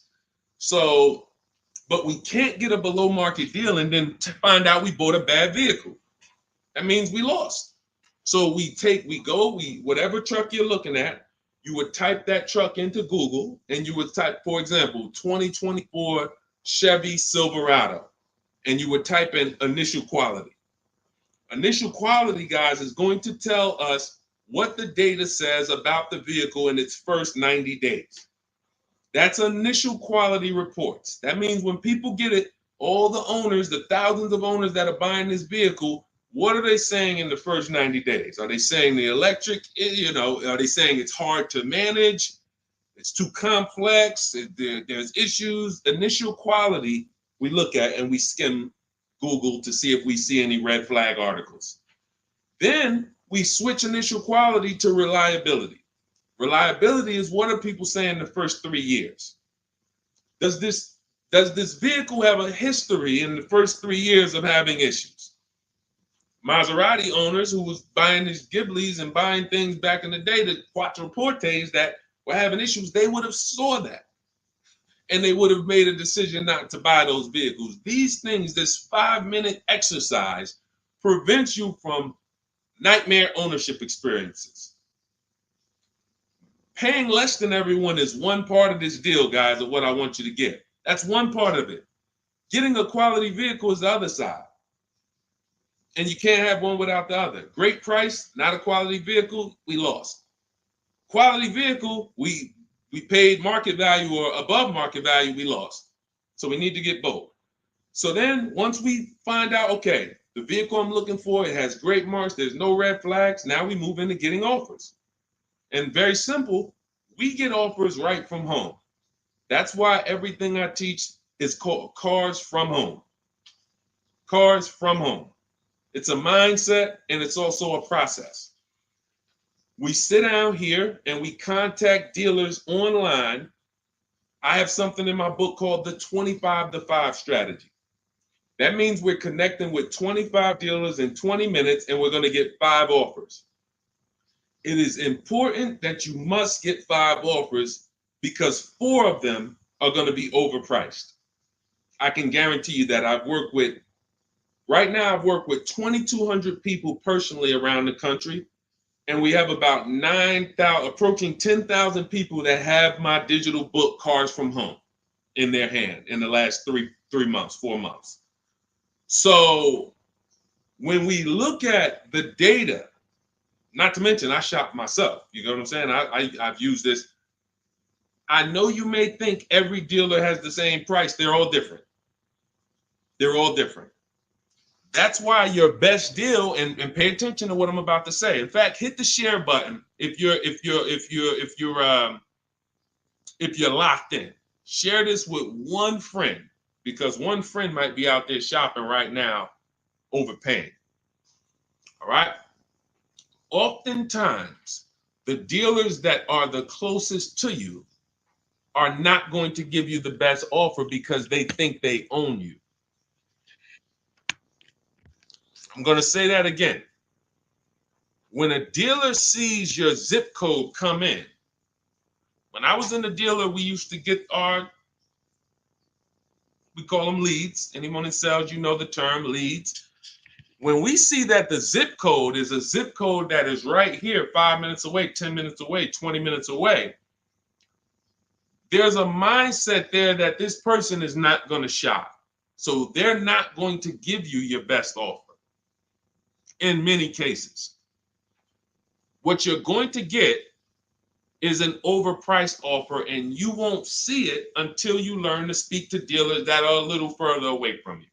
Now, if you're doing it my way, you're using my book, you get your copy for 75% off. You won't pay the $97 price. I have email scripts in there. We don't talk. You use these email scripts when you're buying new cars and leases. We have a different process for used cars, but we still don't talk. You have to, and what's happening is you're going to see that sometimes the offers that come from 45 minutes away, an hour away, are your best offer because they're trying to take business from their competition. Some of these smaller dealers as well who don't have the foot traffic, they're not getting 100 people coming in on a weekend. They have to depend on strategically winning business. They're using the internet to reach out and connect with people that are far away from them, and they're beating their competition. But if you're programmed to go right into your local dealer, you're never going to get their prices. Type a $sign if y'all are following. Type a $sign if you're following what I'm saying right now. Type a $sign if you're locked in right now. Type a $sign if you care about your money and you're like, you know what? We're going to unlearn all the things that we were programmed to do. I'm going to tell you here's how we know we were programmed. And if I wasn't in the car business, I'd be just like y'all. That's why it's my mission to teach. You know how we know we were programmed? We never learned to buy cars. We were indoctrinated in a way of buying cars. We didn't consciously make a decision, approached it and said, this is how I'm going to buy cars. We were indoctrinated into how people buy cars. And that's what makes the dealer principals in these dealer groups, Fortune 500 companies that trade on Wall Street and make billions of dollars because they have a predictable way that they serve the customer. It's not for the customer's benefit, it's for profit. So when you start doing this, and Scott, I just gave you the first 5 steps of our process. When you start doing this, you're going to see that the same people who you thought really liked you, Charlie down at the dealership that he sold cars to you, your parents. When you start making Charlie compete, you're going to see Charlie wasn't really for you. You're going to see that. The same person who, man, we always bought cars from him, but when you start making them compete, things change. Things change dramatically. And that's going to reveal to you, oh man, Charlie, how long you been overcharging me then? How long? See, because one dealer's best offer is not another dealer's best offer. So it's not like Charlie's lying. When he says to you, hey, listen, Ashley, listen, Miss Whittington, I can't do any better than this. This is our best offer. He may not be lying, especially, you shouldn't be there, but we do this, we never talk numbers in a dealership. But once they say that's our best offer, that's their best offer. When you hear from another dealer online, it's a different best offer. Another dealer online, it's a different best offer. And then you start saying to yourself, okay, I just need to find a dealer whose best offer is the lowest among everybody. But we can't stick with one dealer because you'll never see how much you're overpaying by dealing with one dealer. So that's the process, Scott. That's the start. If you embrace that mindset, you're going to win every time. My 2 favorite words are multiple offers. You want to protect yourself from overpaying on anything. I don't care if you're getting your house renovated, multiple offers. Those of you who are, who's not a good negotiator? Before we go to the next question, because I see we got a lot more questions coming and keep typing them, and Dolan's going to pull in the next one. Before we go to the next question, who's not a good negotiator? Type me. Not a good negotiator. I know we got some negotiators on here. We got a good amount of people, but who's not? You just don't like it. You're either not good at it. You don't like confrontation. It's just not your thing. Who'll be honest and let us know. It's not your thing. Okay, I see you, Brenda. Okay. All right. I see you, Tony. Okay. I see you. Let's go. Okay, we got a bunch of negotiators. Okay, I see you, Michelle. Okay, they're coming in now. Okay. Multiple offers is you never have to be a great negotiator. If you embrace multiple offers, you never need to be a great negotiator, because what happens when you start getting multiple offers, you're not negotiating with the person trying to sell you something. You're making them negotiate with the other people trying to sell you stuff. Big difference. When you negotiate one-to-one, you're negotiating with a person. When you make other people get bids and you get multiple offers, now those people are negotiating with each other to win your business. That's how we have deals. That's how we have people like Danielle here, who she got her Audi. She's paying a ridiculously low payment, $550 a month, $44,000 vehicle, no money down. That's how somebody like Sean saves 20 grand off of his F-150 Lightning here. Wrote me in. Now pay attention. Pay attention to what I'm about to tell you about Sean's deal. What's so important is he saved 20 grand, 21,000 off his new F-150 Lightning. But here's the big thing. When I asked him about the deal, I want to find his post. He said to me, no other dealer, I want you to see this. He has shopped locally. Where are we? I think this is it. Okay, hang on. Okay, I'll tell you what he said. He had to go 150 miles out to get that deal. He had to go 150 miles out to get that deal. So what you're going to see from most people who learn from me, and you'll be this way too, you're driving an hour to pick up your vehicle, but it's a great drive because you know the money you saved. You don't mind driving an hour to pick up your new vehicle when you know that I'm saving $5,000 on this hour-long trip. All those other dealers close to me that felt like they own me, none of them wanted to make me this offer. But this one deal over here, he's beating them by $5,000.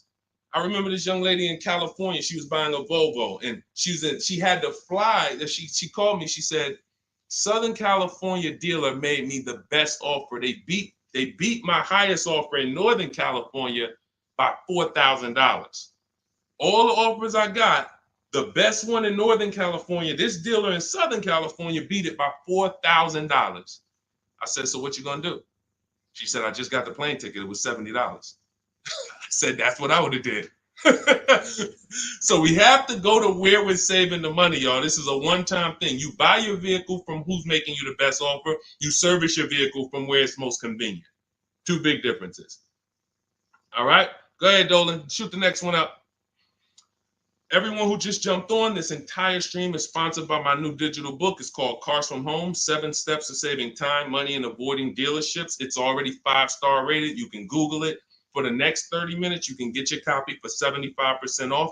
It's my entire blueprint of leasing step-by-step, getting below market leases, getting below market purchases, getting below market pre-owned deals step-by-step, making banks bid for our business step-by-step. Now, 30 minutes only. After 30 minutes, the price goes back up to $97. So you can click the link in my TikTok bio, click that picture of me, or click the link in my Instagram bio, and come back to the broadcast after you get your book. As soon as you pay on that thank you page, I want you to screenshot that. There's a link to open the book right there. So not only will I email you a copy, on the thank you page, you click a link and that book is right there too. So, and then for those of you on YouTube or Facebook, we have the link showing below, link in the comments for you. And Facebook, you guys will see the floating link. So 30 minutes, get your copy. You won't pay the $97 price.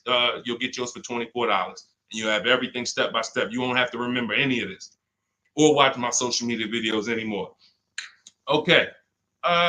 Scott says, just wondering if you've heard of the Ford Flex Buy program, and if so, what are your thoughts? Well, let me do a little research on this. Hang on, because we can find out if this is going to be good for you or not. Let me tell you how easy it is when you figure this, Scott. When you grab this mindset, when you unlearn this. Hold on, they're saying they couldn't hear me on TikTok. Okay. Well, as long as you could, well, I know you guys can hear me here. We're on 2 TikTok channels right now. So let me see here. I'm pretty sure. Give me a, before we hit this question, let me make sure. Can you guys hear me on TikTok right now? Type yes. If we don't want to continue and people can't hear us. So let me know. But I see, these are the people I love right here. I love people who say, I'm going to get to it. Hopped off of TikTok, because we're on 2 TikTok channels and now on Facebook. She said, I'm getting to this information. I don't care if I got a skim platform. I love it. Okay, so we're good. It must be just this one TikTok channel that we're having issues with. So it's all good. Let me close this one out, and then we'll keep it moving. Okay, so this is how easy it is to find out if something's worth it or not. Does it make people compete for my business, or does it try to lock me into something? The competition is what saves us money, which is why none of these websites you're ever going to see is going to create competition.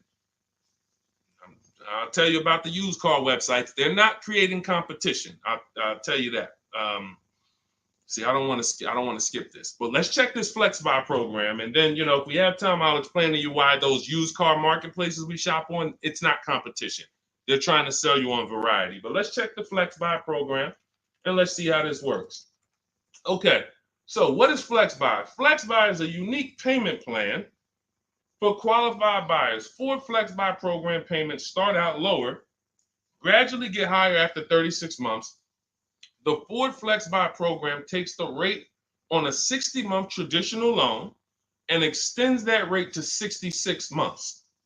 The first 36 months of the loan, the payment will be lower as compared to the 60-month payment. The last 30 months of the loan, the payment will be higher than the first 36-month payment. Although every reasonable effort has been made to ensure the accuracy of the information. Okay, hold on. Let's see. I'm going to tell you what I don't like about this already. And I need more information. If this is in any way adjusting to the market rate, I'm talking about if the bank says like think about an adjustable rate mortgage. Some people have had a fixed rate and some people have had an adjustable rate mortgage. The adjustable rate is good for the lender because the lender says, all right, here, pay this rate that we agree on today, but in 3 years, 5 years, and 7 years on an adjustable rate mortgage, let's talk about what your new rate is based on what the market rate is. If that's in any way like this is trash. Because the banks will say, all right, well, for the first part of the loan, we're going to do one interest rate. And then we'll look and say, midway through, what's the market rate? And if the market rate's lower, great, you win. If the market rate's higher, then you lose. So here's the thing. When we're getting loans, I'm getting ready to explain something to you guys called the bank bidding war. There's so much money in loans, it's ridiculous. That's why there's people who want to loan you money to buy cars. They don't even sell cars. And could y'all keep tapping the screen on TikTok and running those likes up? Can we get to 1,000 likes real quick? Every time y'all tap the screen, y'all run the likes up and y'all actually help TikTok bring more people over here that need to be here. So I appreciate everybody. And thank you to everyone who hits the like button. I appreciate you. It does matter. Now, the credit bureaus in the United States allow you to do something called rate shopping. Rate shopping is when you actually let multiple lenders run your credit within a small period of time, and they can access it with a hard pull and it won't drop your credit score. More than one hard pull. So let's just say one bank, Bank of America, accesses our credit to give us an offer for a loan. It may drop our credit 9 points because of the hard pull. If we shop within the rate window, we can have 50 banks at credit unions run our credit, and it's going to affect it the same 9 points. That's called the rate window.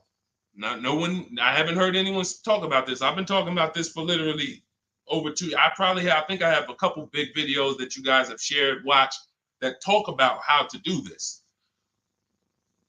When you are getting your offers from banks, you want to get them after you've already found your best deal on your car. Because once you get your best deal on your car, you have everything you need now to go to the bank or go online, call the bank and get an offer. Who's had a bank tell them when they call for some type of offer, the bank tells you, well, we need you to have a car first. Who's had that happen? You call and you're coming and you're shopping for you're trying to get a pre-approval or something like that, and the bank tells you, well, we need what car are you buying? We need the car details. But that doesn't really make sense, right? I'm trying to get the offer so I could go get the car. But in the case of how we do it, we find our best deal on the car, then we come home and we let multiple banks and credit unions fight it out. Fight it out. Because I guarantee if this Flex Buy program doesn't allow you to shop for your rate and compare whatever rate they're going to offer to whatever rate you're going to get, you're going to lose with that program. And all they want you to do is see that, hey, well, we're going to give you flexible payments. They're trying to hook in people who just like, hey, that sounds good. Not realizing, well, if you just got a rate that was just got an interest rate that was 2 points lower, your payment would be $40 less a month. So interest rate shopping, guys, is extremely important. That's why when you get my book, I give you what's called the Bank Bidding War Blueprint. This is for you guys that are financing. I haven't added that to my book yet because I haven't had a chance to go in and restructure it. Every time I update the book, every time I come up with a new idea or a new website comes up, I update the book. I don't charge you for that. So websites go out of business. Vroom went out of business earlier this year. Websites go out of business. I'm not going to charge you for each time something changes because we use an online program. But what I did was when you get your book, you get the book, Cars from Home, and then you get the Bank Bidding War Blueprint. All this is the strategies we use to make banks and credit unions bid. I need you guys making people bid for your own sake, for your confidence, for your empowerment, for your experience. You're going to feel like I'm the prize. I'm spending $50,000 here. Why the heck am I begging people to sell me a car? Who's ever felt like they're begging people? Come on, can you take off another 1,000? Come on, can you drop it by $50 a month? Come on. You're begging people. Meanwhile, this is a 5-figure transaction. So when you flip the tables like we've been doing, like all of the people, if you're on Instagram or if you're on YouTube, you can see all of these people. You can see Zafrina, you can see Jared. Look at all these deals. People posting their numbers. Teddy, Rosalie. How does Rosalie get a 65? How much is this vehicle? How much? How does Rosalie get a $60,000 vehicle at $592 a month with no money down? How does she lease that vehicle at $592 when the same daggone Infinity advertisements we see say, hey, come put $5,000 down plus tax and you can pay that price? She did it with no money down. How? Bids. Okay? Bids. All right. Scott, if the program doesn't make people bid, it's no good. I don't care if it's flex buy, X buy, friends and family. If it's not making people bid, it's trash. It's for them, not us. Okay? I think I beat that horse down. So we can go to the next question now. Go ahead, Dolan. Remember, everybody, you have 30 minutes to get your copy for 75% off. Make sure you save my support email just in case you type your email wrong. Sometimes the book doesn't end up in your inbox. Just hit support, send them an email. My team works 7 days a week. Hey, didn't get my book. They'll get you a copy. We want the book in your inbox. We want you using it immediately. All right. This is Lorraine Celine. Thank you. I followed you in your advice on shopping for a used car, and I bought a 2007 Honda Accord at a great price. Thank you for your knowledge and advice. Amen. Congratulations. Enjoy it. Honda's a great vehicle. If you took the steps and made sure you were getting a good one, title, service records, accident history, a great Honda Accord is incredible. Even some of these vehicles, guys, long-term owners, some of you long-term owners, you need to understand which vehicles have the best longevity records. And Honda Accord is one of them. Congratulations, Lorraine. Enjoy it. God bless you. Go ahead, Dolan. Next one. Buying a Porsche Cayenne Coupe. Need help. Okay, well, you sound almost like Scott. We started with the process. How many years are you keeping the car?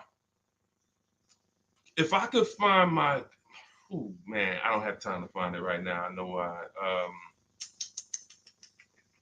There's a young lady who came. I want to tell you something how important deal structure is. Who was taught never to lease a car? I want you to be honest. Type me if you were taught never to lease a car. If everyone who's willing to be honest, again, it may sound like some of the things that I'm talking about is bad news first. That's because it is. I have to give you the bad news first, and then we get to the good news. All right. So now I see some misconceptions coming out already. I see Wanda. Okay. I see Black F22. He said you never own it. I want you to understand something about what you just said. If you're a person who keeps that car 8+ years, then you can own it. I'm going to tell you why. Cars depreciate like this. Cars drop in value like this. This is the scale. That's why you buy a car today for $40,000. 5 years later, it's worth $18,000 or $15,000. You're losing value. People care about this. You know who cares about this more than anyone? You guys, you know who cares about this more than anyone? Banks. Banks. Banks don't want to own things that do this. Now look, Black is coming with a lot of stuff right now. Let's talk to Black. And let's talk to the people like Black, because Black is somebody who will tell you never lease a car. He just said you're basically renting it. You never own it. Now let's get to the point. I want to show everyone on here. Thank you, Black. I'm glad you're here because we're getting ready to use this as an opportunity to prove a point. Let me take let's look at Ansley's deal he just got leasing. And we'll talk about mileage. You can build lease mileage up to 30,000 miles per year. So it doesn't matter. First thing people think, well, leasing, they limit you. No, you pick your mileage on a lease. You choose the mileage. I've had people who lease 30,000 miles a year, 25,000 miles a year, 18,000 miles a year. You pick the mileage. Now, whether you drive or whether you lease or buy, this is what your vehicle is doing. You're losing money day by day. So when you go and you buy a vehicle, you're losing money day by day. The reason I created the 8-year rule is for you to understand that at some point, you stop losing value day by day. You lose less value. This is what we call beating depreciation. It comes with long-term ownership. But let's look at Ansley's deal so that we can put this leasing versus buying to bed and show you how many of you have overpaid by thousands and thousands and thousands of dollars that you can't get back listening to people who tell you leasing is renting and all of these horrible financial terms. Let's go to the numbers. So Ansley gets a 2024 Infiniti truck. It's a $58,000 truck. If you're watching on Instagram or YouTube, you can see this. It's a $58,000 truck. Guys, some of you know because you've seen some stuff, every $5,000 on a loan is how much per month? Every $5,000 we borrow on a loan, 5 years, is about how much per month?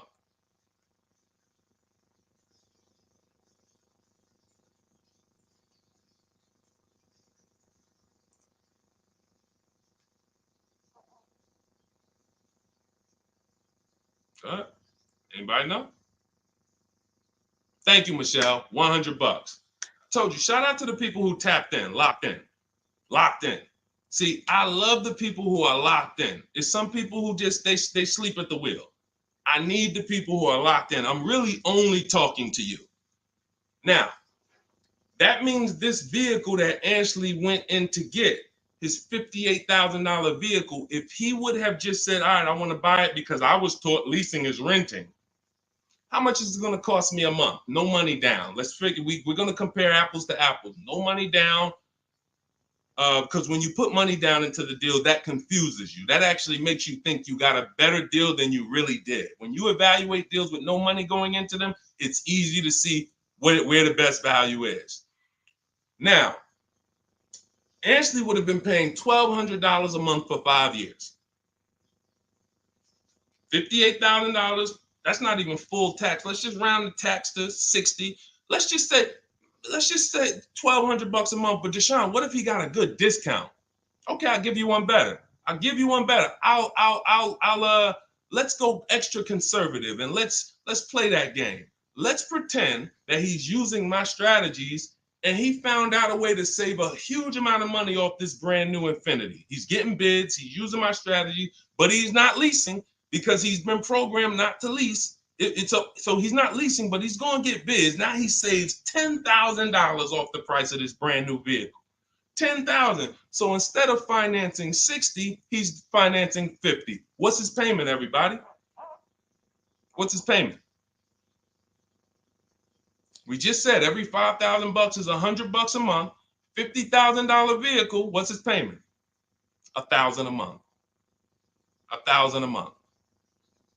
Okay. Now that's with a super discount. That's with a discount that's like anybody would be happy to save 10 grand. I'm proving the point here that you cannot get a good deal if you buy, but you should have leased.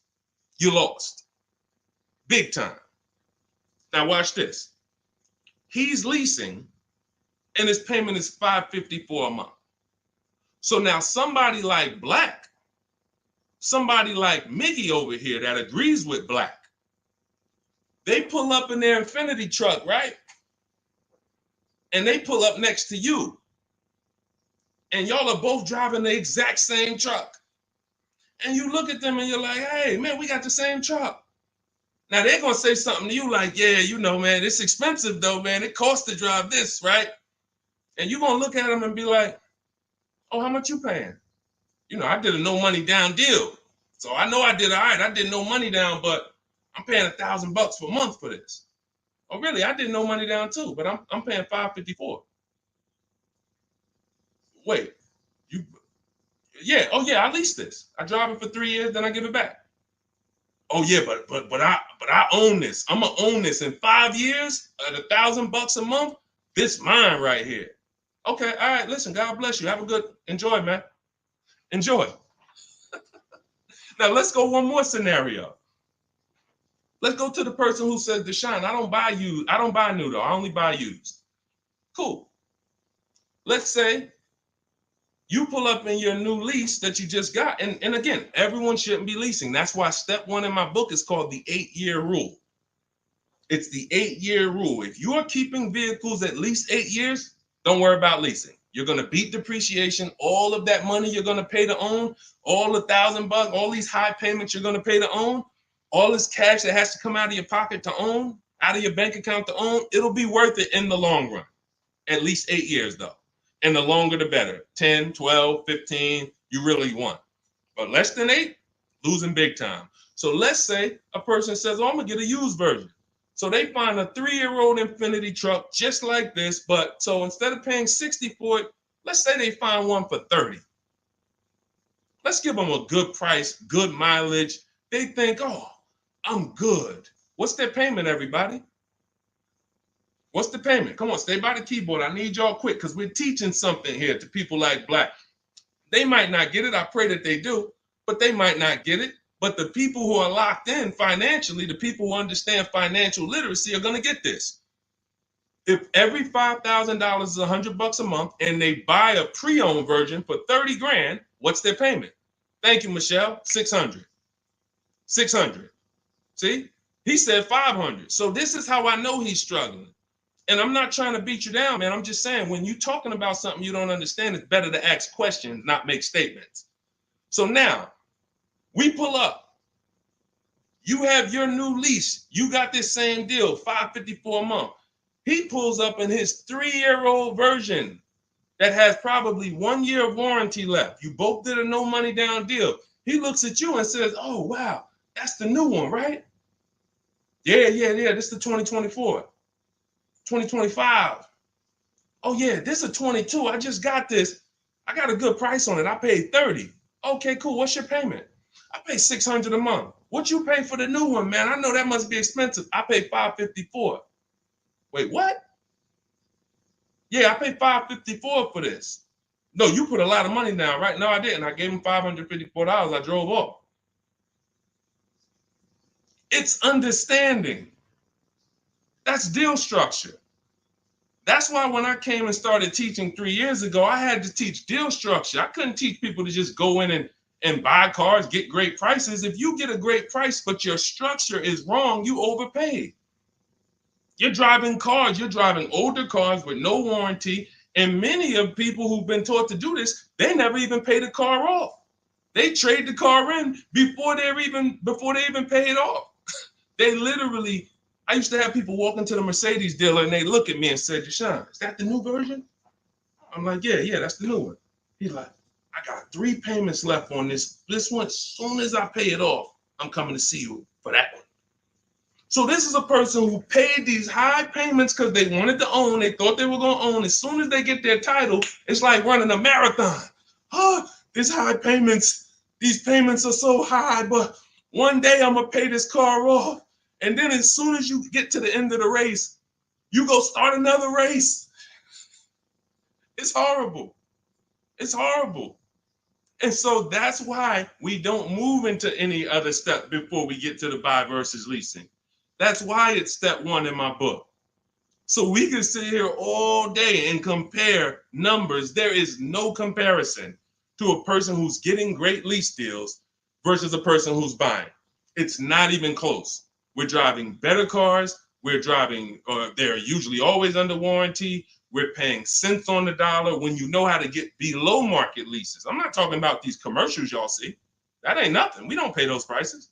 None of these people, look, you think Zafrina, who got a Jeep Grand Cherokee lease, and she paid Look, she's paying $527 a month. She's paying $527 a month. Oh no, that's Teddy. Hold on.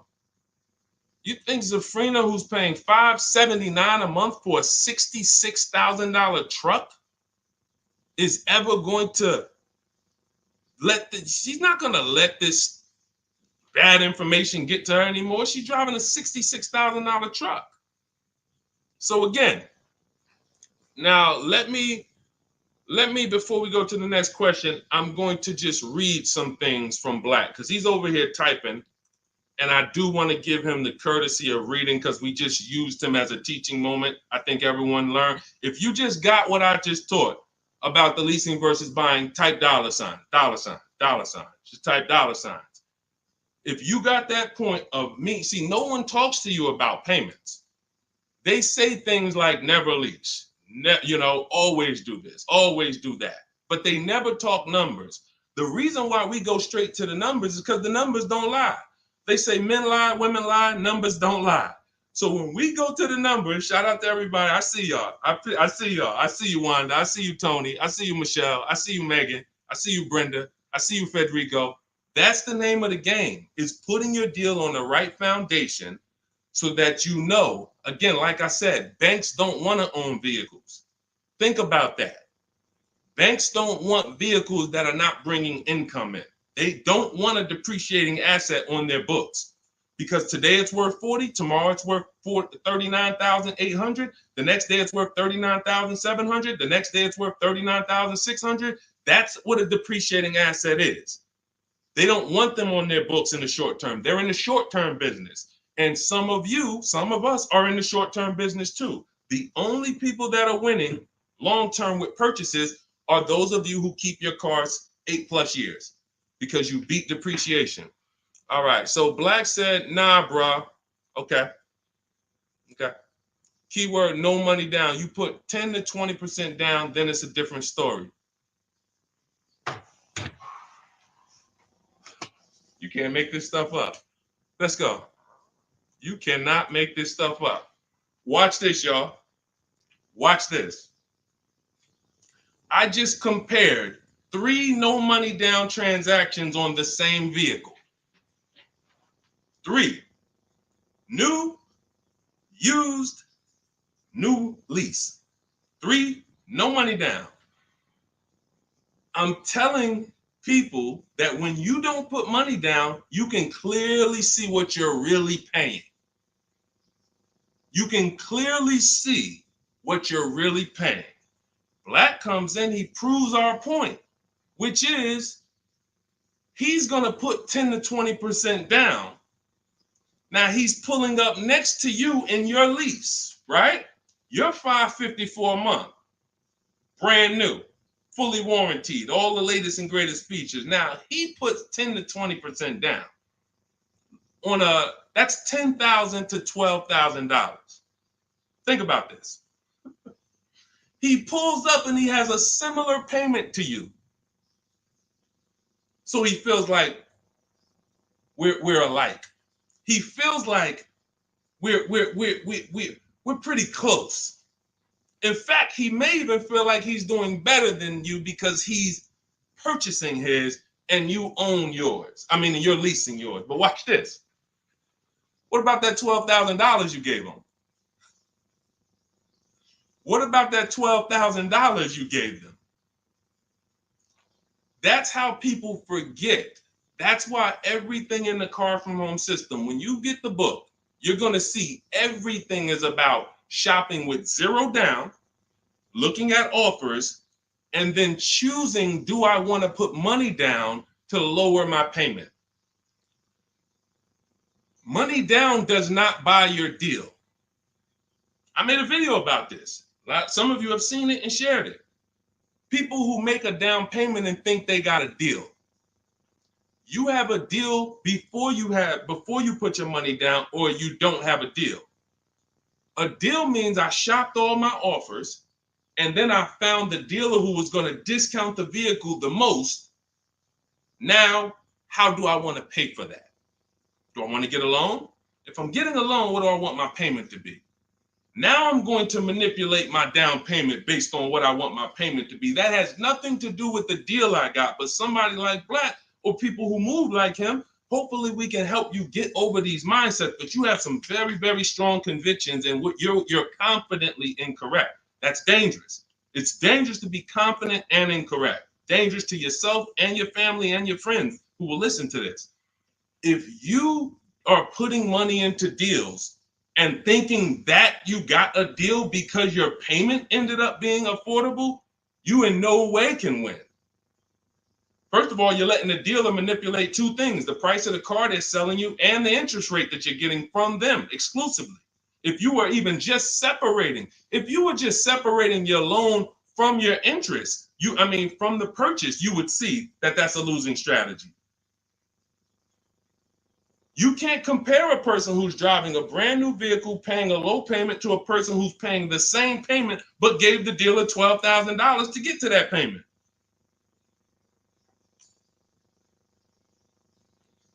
And look, here we go. Now let's get ready for the next question, because Black just said, I believe in the Ramsey rules, not leasing cars, and he's costing you. Now, let me ask you a question. How many years are you keeping your cars, Black, on average? And let's just move on from there. We've given you enough, and you've been great. You have been great. I think we have all learned. You've given me a lot of things to be able to teach the audience who's willing to learn, but there is in no way, shape, or form. 3 to 4 years. My man, you are losing like crazy. Look, he's buying cars like this and flipping them. He's buying cars like this and flipping them, coming back. You're spending so much money that I can't even get it across to you because you're not in a posture to learn. You are literally buying cars in their deepest state of depreciation because somebody told you don't lease. You listen to them. You buy the car here. It's worth 40 the day you buy it. You come back in 3 to 4 years to get a new one. They give you 20 for that car. You spent 20 grand. You lost 20 grand in depreciation in 3 years. And you just keep doing that because somebody told you never lease cars and you listen to them. The payments I'm showing you, it's not clicking. The fact that the same car you bought for 40 that you're going to get 20 for, you're paying 40. You literally, that's an $800 a month payment. You put 20% down, you finance 30 grand. Now that's a $600 a month payment. That same $40,000 car we're leasing with no money down for $500 a month. No money down. You are spending thousands. We can't help you, man. You got to be willing to unlearn it. You are so locked in, So anyway, but I think, listen, everybody who got it, you understand. That is why leasing versus buying is paramount. You cannot get it. If you are not keeping your cars 8 years, you cannot get a great deal buying. You're going to lose in depreciation. You're going to lose in resale value.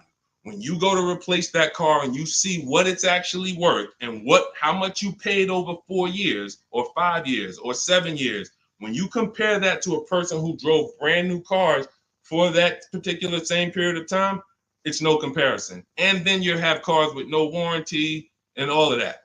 Yeah. Look, Megan said, Black doesn't seem to learn. So to my question would be, could you buy an extended warranty package? Hold on. Why am I getting calls on airplane mode? Sorry, guys. I hold on. Let me put on Do Not Disturb. All right, so go ahead, Dolan. Shoot some. Let's get to Megan's question, and then let's try to go through a couple more. But that was good.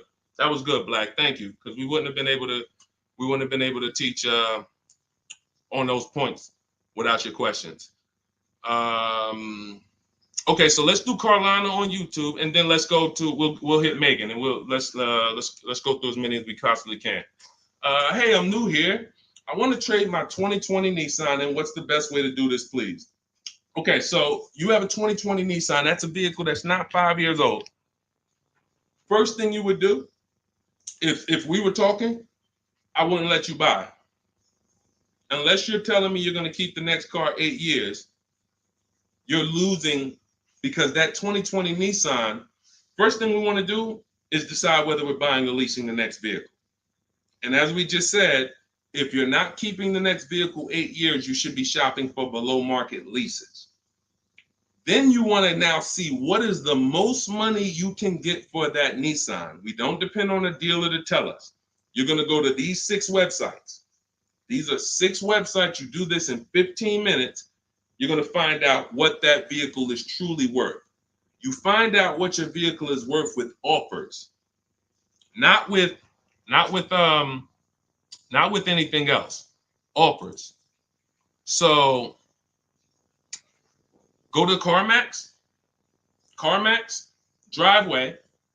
Write this down. I told you, stay locked in because we do dialogue here. It's not just me talking. Unless you got a notepad, you got to stay locked in and ready. We're going to go to CarMax. We're going to go to Driveway. We're going to go to Carvana. We're going to go to KBB Instant Cash Offer. These are all offer sites. These are people you walk in, they do an inspection, they cut you a check, you're out of there in an hour with a check. They're not trying to sell your car, they just want to buy your car. Driveway, Carvana, CarMax, KBB Instant Cash Offer, Car Gurus, and AutoNation. 6 offers, 6 bids. That's going to tell you what your vehicle is worth, and that's going to tell you if you have equity or negative equity. Equity or negative equity. Okay? So that's the first thing you need to do. First 2 things is ask yourself, how many years are you keeping the next car? And then do your equity assessment to see, do you have positive equity that could either go in your bank account or negative equity that's going to be carried over to your next deal. So that's the first step. Okay, do that first. Now, here's the beautiful thing. When I was at the dealer, I would have people who walked in as soon as I asked them how many years they were keeping the car.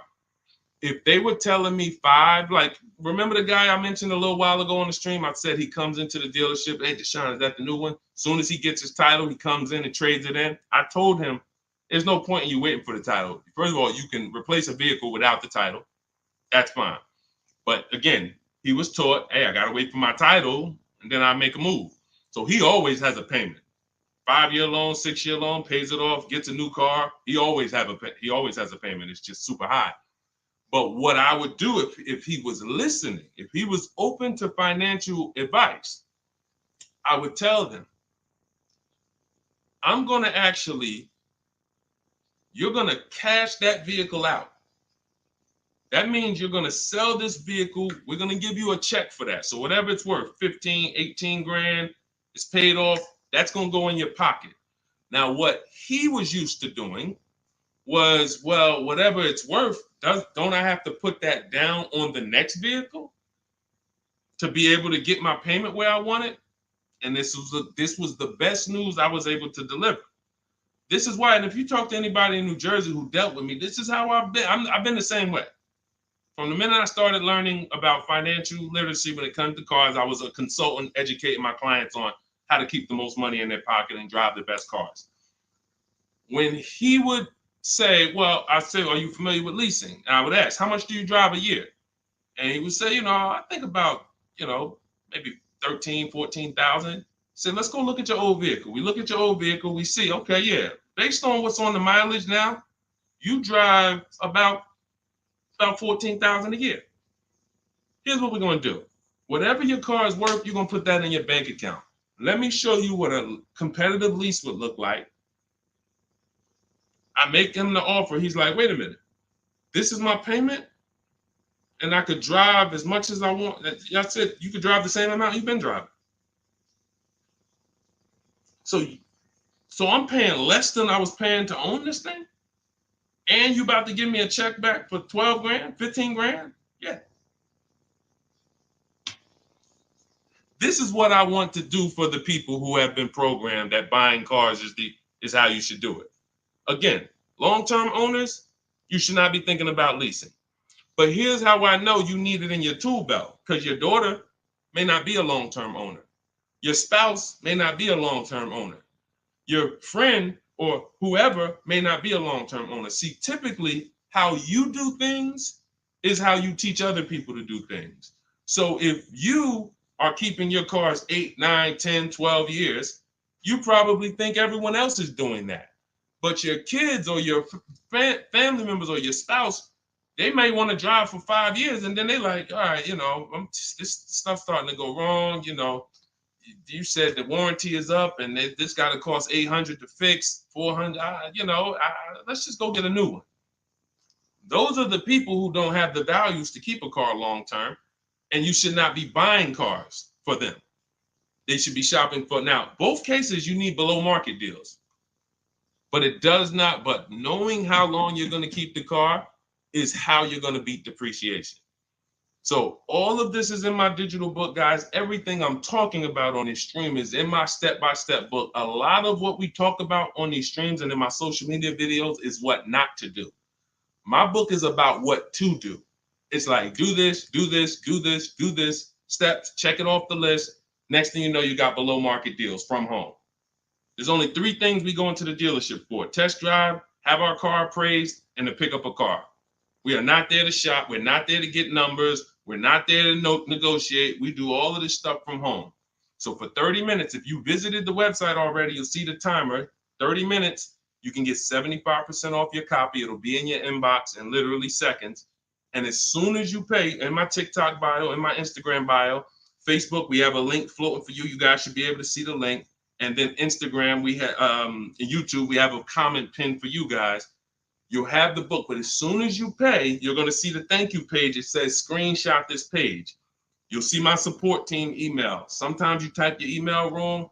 Contact support if the book is not in your inbox in literally 5-10 minutes.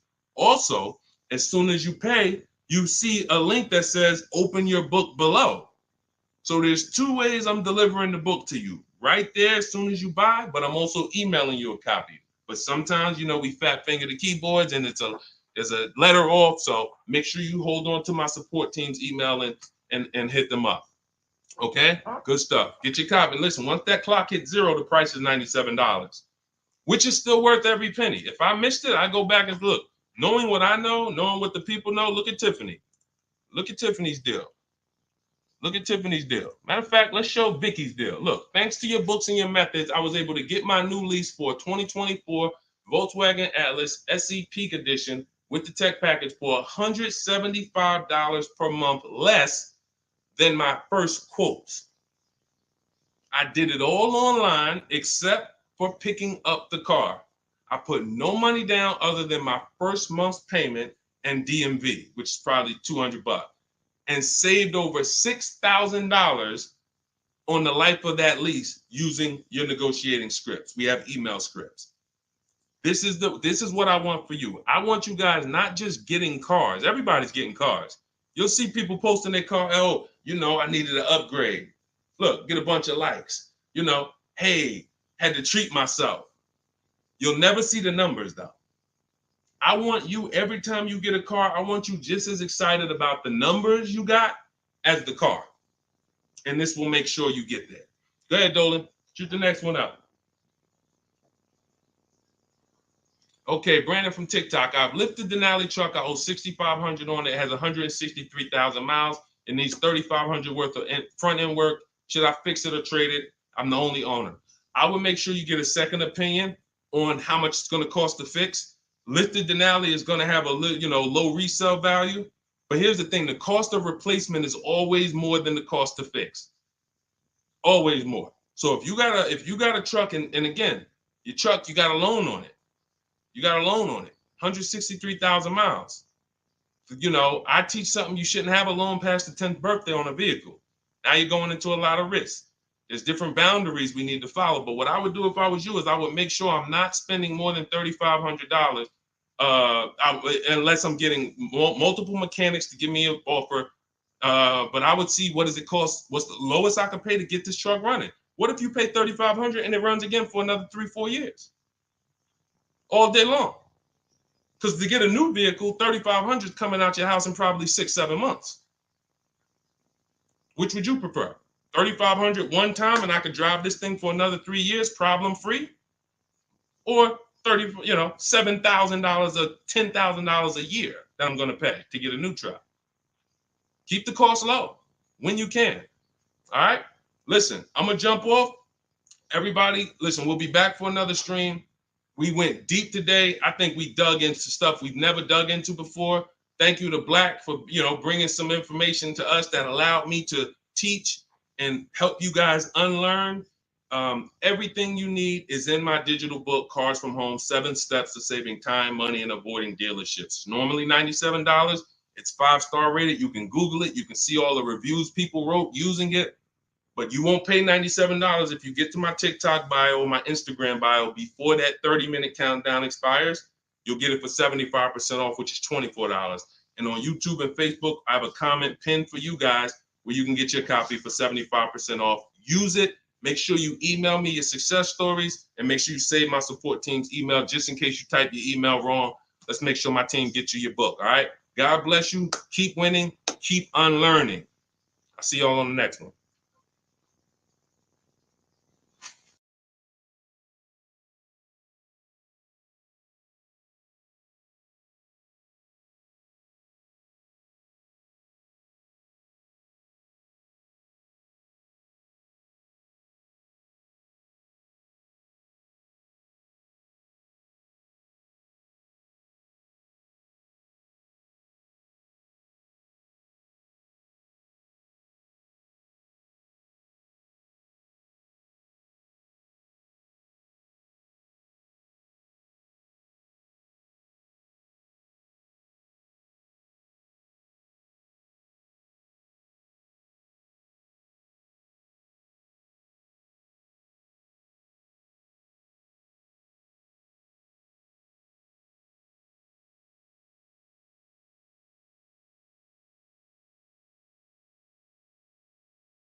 Hit go live, then we'll roll in. Jasmine from TikTok asks, what do I do when I can't afford the lease after 1 year? Great question. You want to do an equity assessment, see if you can sell it.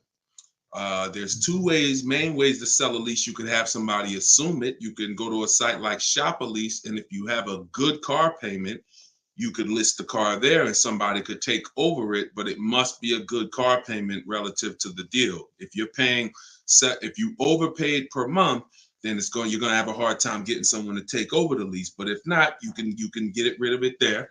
Second is I want you to call the leasing company, ask for your payoff, and then you're going to call, once you get your payoff, I want you to ask them if you have a third-party restriction. Those are the two questions you're going to ask your leasing company. And then once you get that number, which is your payoff, you're going to go to CarMax.com, Driveway, Carvana. This will take you 20 minutes to do. Kelly's Blue Book Instant Cash Offer, Auto Nation, Sell My Car, and Car Guru, Sell My Car. You want to get 6 offers. It's very important when you're on those sites. When they ask you, is your car owned, leased, or financed, put owned. That's going to tell you what the market value cash is for your car to get rid of it in a day. If it's greater or equal to your payoff, you can get out of it. If you have a third-party restriction, then you're going to need to take another step and you're going to sell to a local dealer. But you got to see where your equity position is first. Got to see where your equity position is first. All right, I'm going on and I'm sharing the broadcast, and then Dolan, you could queue up the next question. We're live on TikTok, Instagram, YouTube, and Facebook. So we are going to be taking questions from all platforms. The first one came from TikTok. We got a couple queued up on TikTok. So shoot the next one in, Dolan, and we'll get to it. All right, this is another one from TikTok. I have 2 payments left on my lease. What's my next step? Equity assessment. Who's returned a lease to a dealership, just dropped it off when it was done? You never assessed any equity. You didn't even know. Who didn't know that a lease could have equity that you could put in your pocket? It's not a guarantee, but many people all through the pandemic, we were showing them how to put $5,000, $10,000, $12,000 in equity in their pocket from the end of their lease. I sold my lease. End of my Jeep lease, I made $8,900. My mother made $10,200. Now that was when everything was worth 7 to 10 grand more than it's worth. That was when the market was once in a lifetime. But does not mean we will never return a lease without doing an equity assessment. If you've done it, I want you to raise your hand and say, you know what, I turned in my lease. If you ever just dropped it off, you can't do that again. You must know if you have equity, and you follow those steps that I just gave to Jasmine. I think that was Jasmine who asked the first question. That is what's called in my book, in my process, that's the equity assessment. That is what you do. Everything I'm teaching you guys is from my new digital book, Car Shopping for People That Hate Car Shopping, 7 Steps to Saving Time, Money, and Avoiding Dealerships. So every question you ask, when I answer it, it's going to be out of one of those 7 steps. And the equity assessment is step 2. You must do that before you ever return a lease for the rest of your life. A lot of you gave back thousands of dollars to dealerships and you didn't realize you were doing it. They bought those cars, put that money in their bank account when it should have been in yours. Yep. All right. Go ahead. Shoot the next one up, Dolan. All right. All right. This one's from TikTok as well. Let's go. Facebook, type your questions in. YouTube, type your questions in. Instagram, type them in so we can get to you guys. Another one from TikTok. Thinking of trading a car for a newer model. Should I keep the car and just get the new one? It's a good question. What's the benefit of keeping the car? If you are a high mileage driver, then I would tell, let's just say you said, Deshone, I'm driving 20,000 miles. It's in high mileage drivers, I want you to type HM. If you do over 20,000 miles per year, even 18,000 miles per year, just type HM. Regular driver, Jason, what's the benefit of having 2 cars? It's on insurance. You're paying for one when you get your new car.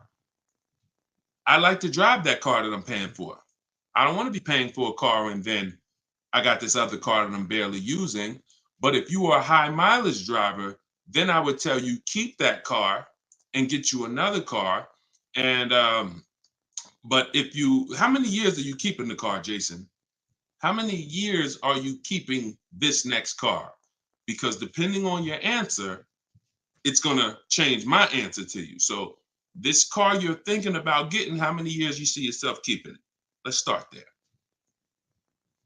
Come on and shout out to the sharers. I see y'all running the likes up on TikTok. Can y'all keep tapping that screen?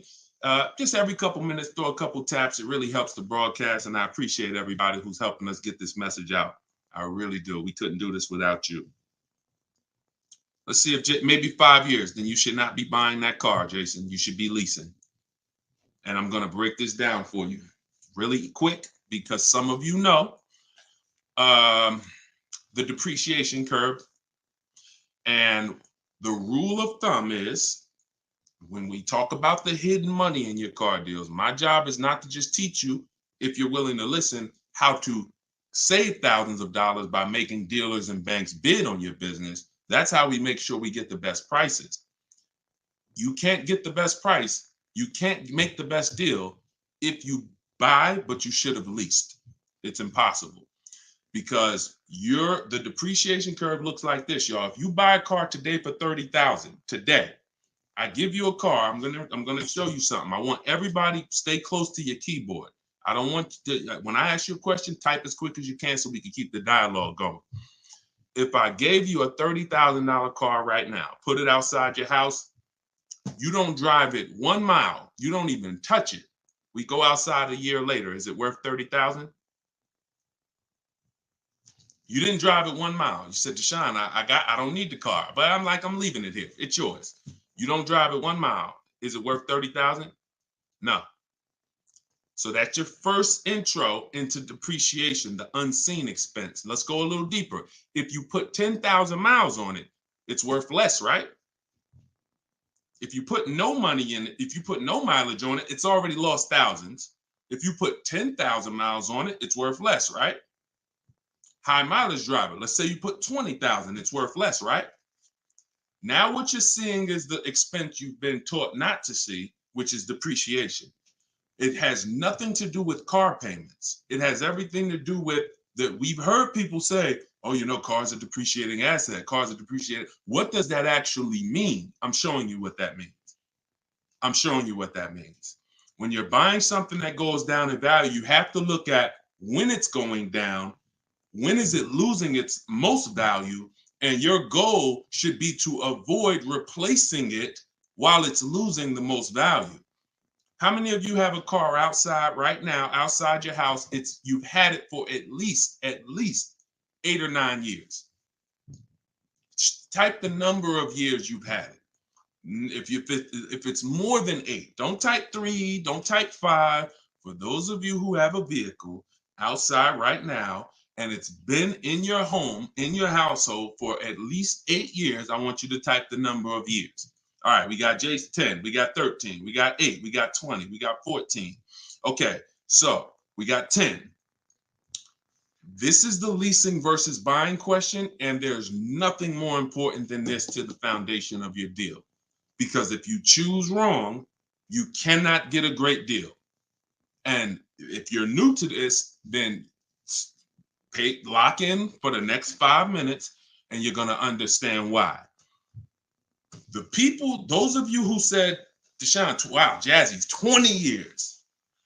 The vehicle, the value of your vehicle right now, isn't it going to be about the same a year from now?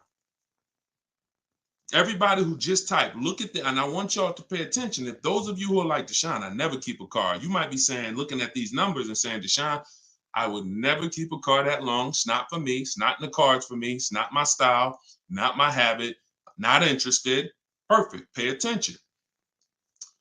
12, 20. So all of these people, your car will be worth next year about what it's worth right now. What does that mean? That means you have avoided the depreciation. You've won. The depreciation curve normally looks like this the first 5 to 7 years, but it starts to get like this the longer you keep the car. So now all of you who have answered, all of you who are watching them answer, their car depreciation curve looks like this now. It's not losing much value anymore. If you don't get to that level, there was no point in you buying the car because you're replacing it here. There's only 2 ways to go from to avoid this type of depreciation. Car was worth 30, now it's worth 10, 7 years later. It's only 2 ways to avoid that type of hit. One, you're going to keep it long term. If that's not you, you should be shopping for aggressive leases. Not these leases you see in the car, in the commercials. Come pay $4,000 down and all of that. These are not deals. Aggressive leases are below market prices and they're pennies on the dollar compared to what you've been paying. You cannot win buying cars and switching them like this. That's why you always have negative equity. That's why you're always never happy with what you're getting for your car. You buy your car, you come back, look 3 years later, you see what it's worth. It's always disappointing because you're trying to literally get cash back out of something that is not designed to give you any value in the short term. Leasing or long-term ownership. That's why the first thing that I teach, it's called the most important question, is how many years you keep in the car. If it's not 8, then you should be leasing. It's not even a question. We'll go deeper on that throughout the show. Anyone who wants to know more about that, you keep asking, because once I open up that Pandora's box, it's like your mind is like, oh, but everything I heard about leasing, I heard it was bad. I heard you can't drive that much. I heard that yada, yada. They bill you for all of this stuff. All of those things, I'm going to help you unlearn because unfortunately, the people who taught you that were confidently incorrect, which is dangerous. Confidently incorrect is you're dangerous to yourself and others. So, all right, so that's the key. If that's the key, Jason, don't think about buying if you're not keeping 8 years. You're going to overspend. And we'll talk more about that throughout the broadcast. Feel free to ask follow-up questions. Go ahead, shoot the next one, and I'll go as deep on that subject as we need to for you to understand it. It'll give you some lease comparisons. You'll see what great leases look like, and you'll see how there are pennies on the dollar when you know how to get great lease deals. And that's the way you avoid the depreciation. Only 2 ways. Great lease deals, long-term ownership, 8, 10, 15 years. That's it. 2, 3, 4, 5 years, you can't avoid the depreciation buying. You just can't. You're going to lose thousands every time. Go ahead, shoot the next one up, Dolan. We're keeping the questions coming in. We're live on all platforms, so just keep typing. I'm going to try to get through as many as I can. We got a lot of questions coming from TikTok. All right, let's go. Should I put money down on a lease that I'm about to turn in? That you're about to turn in. I'm gonna assume you meant, should I put money down on the lease that you're about to get? So check it out. Here's how you shop all your lease deals from now on. there's one thing that I never want you to say again. It's really two things, but in this subject, the other thing is trade. This is down payment. I want you to eliminate the words down payment from your vocabulary because it's been used as an opportunity to get more money out of you. Who's ever went in, thought you were making a car deal, you thought you were going to put maybe $1,500 down, and then somewhere down the lines, these hidden things come like, oh, well, you got the taxes and fees, and then you end up putting more down than you thought you were going to. Has anybody, that ever happened to anybody? Hit the raise your hand emoji or just type me if you've experienced that. You thought you were going to be putting this down. You might have gotten to the finance office to sign the paperwork, and now you got to come up with another 500 or 1,000 or the taxes or the fees or whatever it is, right? So I spent 14 years in the car business. For those of you who don't know me, I've seen the way we call them the 80%. 80% of people shouldn't be in the car business. They're overpriced. They'll sell their grandmother the highest price car. It doesn't matter. They have no integrity, very little morals. We don't buy from them. What you need is to learn to avoid them. And you also need to learn to find the 20% who beats them all the time. So when you shop your car leases, you are always going to shop. You're no longer going to say down payment. You're going to say this: total out of pocket. Total out of pocket. See, total out of pocket means that's what I'm giving you and no more than that. You'll see the difference. Down payment can be, that's my down payment, but what about my taxes and what about, so that gets convoluted. When you start using, hey, I'm only doing this total out of pocket, it's hard for them to switch it up, especially when you're adamantly aware of what that means. This is all the money that I'm putting out of my pocket. You could also say do it signing, but total out of pocket is probably more of a universal term. You shop your leases with 12,000 miles. Now, who was taught they limit you on the lease miles? Who was taught they only give you 10,000 miles? Because this question from TikTok, the person's asking, should I put money down on a lease? So I want to tell you how you always want to shop your car deals with no money down. That's what's confusing you. What's confusing you is you don't, when they mix the down payment and start throwing monthly payments, you are now not aware of what you're truly paying for the car, what you're truly getting. And so this is why you use what I'm telling you, you shop my way. You're never going to shop with down payments. That doesn't mean we don't put down payments down, but we do not get offers and we're not out there shopping with down payment money. Okay. So, all right, I see it's happening to you, Fouché. So you're going to get your offers with first month's payment, total out of pocket, taxes and fees in the payment, 12,000 miles per year. Once you do that, I teach in my book, I have a new digital book. It's called Car Shopping for People That Hate Car Shopping, 7 Steps to Saving Time, Money, and Avoiding Dealerships. I teach a strategy called the 25 to 5. We're going to connect with 25 dealers. We're going to get 5 offers. We do not make a decision without at least 5 offers. Because once you see, thanks to everybody who's supporting the broadcast with the gifts, I appreciate that. Once you see how different the offers are, you're going to realize you're going to see how much money is in multiple offers. You must get 5 offers because 80% are overpriced. Don't try to change these people. Don't question, oh, listen, why are dealers like this? Why are the 80% overpriced? Listen, Jim Rohn used to say, don't sign up for that battle. Why does the sun come up in the east, and, in the east and set in the west? Like, don't sign up for that. Some questions are not worth asking because they mean nothing. Just know that's what it is. Expected. 80% are going to be overpriced. This is why you are not going to get your best deal walking into a dealer anymore. You're going to sit at home. You're going to decide what you want. We call that shopping, not buying. This is step 4 of my process. We have 7 steps. Step 4 is shopping. And then once you decide what you want, you're getting it from home. 90 to 100% of your new car transaction and your leases should be done from home.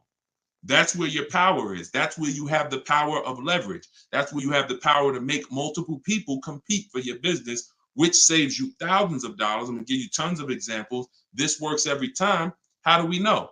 It's the way we buy everything else.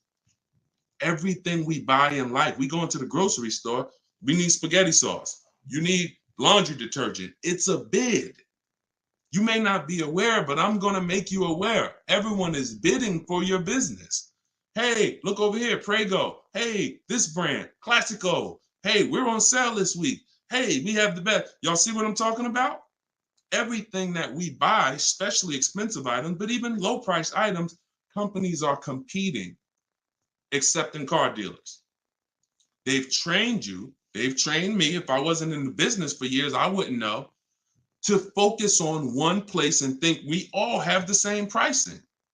They made you think Nissan, we're a Nissan dealer, we're all the same price. So you might as well not even go anywhere else because we're all the same price. No, we're not. No, they're not. So when you start shopping multiple offers, you can do it by phone. I like to use email. I like to do everything copy and paste by email. But when you start getting multiple offers, you're going to truly see where all the hidden money has been, and you'll see how many of these dealers are overpriced, which is going to just make you say, from now on, I'm definitely shopping online. So but you need to do it correctly. There's some information you must give a dealer in order to get quotes online. And most of you don't know that. That's why you're having problems getting quotes, because you're not giving the dealer what they need to get quotes. So we'll go deeper on this throughout the show. But this is what we're talking about, y'all. This is all in my book. In my book, you have the 7 steps laid out. You could cue the next question up, Dolan. And for our launch, you can get it for 75% off.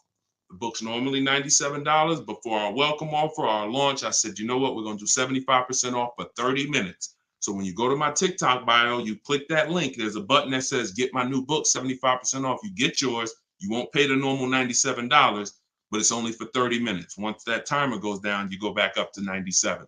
Same thing on Instagram. It's in my Instagram bio. And then we're going to put the link here for you guys here on Facebook and YouTube. All right, go ahead. This one's from Instagram. If I'm keeping a car under 8 years, I like y'all using this 8-year rule language. I like that. I like what I'm seeing. Y'all really this is really absorbing. If I'm keeping a car under 8 years and will definitely go over the miles, how do I lease cost effectively? You choose the right miles. You never, I was at Hyundai. And I experienced most of what I'm teaching, I learned through being in the dealerships and just watching, paying attention, asking questions, seeing bad situations, and then asking questions to make sure I could help people avoid them. I was at Hyundai. I was a manager for 6 weeks there. And this guy came in and he was returning a high mileage Hyundai lease. It was the first one that I had really saw that I could remember. He brought it back. It had 70-something thousand miles on it. And I was just like fascinated. I said, you lease this? He said, yeah. All I do is lease. He said, man, I'm in sales. I used to buy these cars. You know, I was putting so much money in the cars, all this negative equity. And it was just like, I hated it. He said, once I got exposed to the high mileage lease, I never looked back. I drive this thing 20-something thousand miles a year, 3 years, I drop it off, I get another one. And so I said, okay. Because I had also experienced high mileage people coming back with lots of miles, but a lot of negative equity with it. Hey, Deshone, I'm looking to change this thing. How many miles you got on it? I got, 180. It's all highway. And then you look at what you owe, high mileage drivers. And I'm like, God, man, it's going to be hard because you got all this negative equity. So once he exposed me to that, I looked at his payment and I said, man, he's only paying a couple dollars more, $150, $200 more per month to have all the mileage. That $150, $200 a month is a lot less than the depreciation hit that he's taking. Again, going back to the unseen expense. We already said, we park a car outside your driveway tonight, it's 30 grand. Next, I asked everybody on here, is it worth 30,000 tomorrow, a year from now? If you don't drive it, everyone unanimously said, no, it's not. So even without mileage, it goes down. When you do regular mileage, it goes down more. Somebody doing 25,000, this is how you're destroying the value of your car, but at the same time, the loan is still staying high. So once I saw that you could avoid that with a high mileage lease, that became part of one of the strategies that I teach for high mileage drivers. This is only if you're short term. Pay attention to what Maddie's question said. If I'm not keeping it 8 years. If he was, there's plenty of cars that you can keep 8 years and just put a ton of miles on it. You're not worried about trading them or selling them because we don't trade. You're just going to get the maximum value out of it. In his case, he knows he's not keeping it 8 years. How are we avoiding the short-term depreciation? You do that with a high mileage lease. Second strategy, Matt, this is also in my book. I have 2 strategies for short-term high mileage drivers. That's one way. Shop for your lease, 12,000 miles a year, identify the best bid, and then once you identify the best bid out of 5, you have them adjusted to a high mileage lease. Second is you buy your car, or if you have a car now, you keep that car, pay that car off, and now you're going to go lease your nice car, and that's going to be your second car. I call that 2 cars, 1 payment in my book. That's what it's called. And now you have, because some people say, Deshone, you know what? I want a nice car. I drive a lot for work, but man, I want to get me something nice, but I don't want to just be destroying it. And this strategy becomes perfect for them. This guy who's doing the high mileage lease with Hyundai, that's not a nice car. Especially once it gets up to 60, 70,000, it's not the case. So some people are like, you know what? I want a nice car.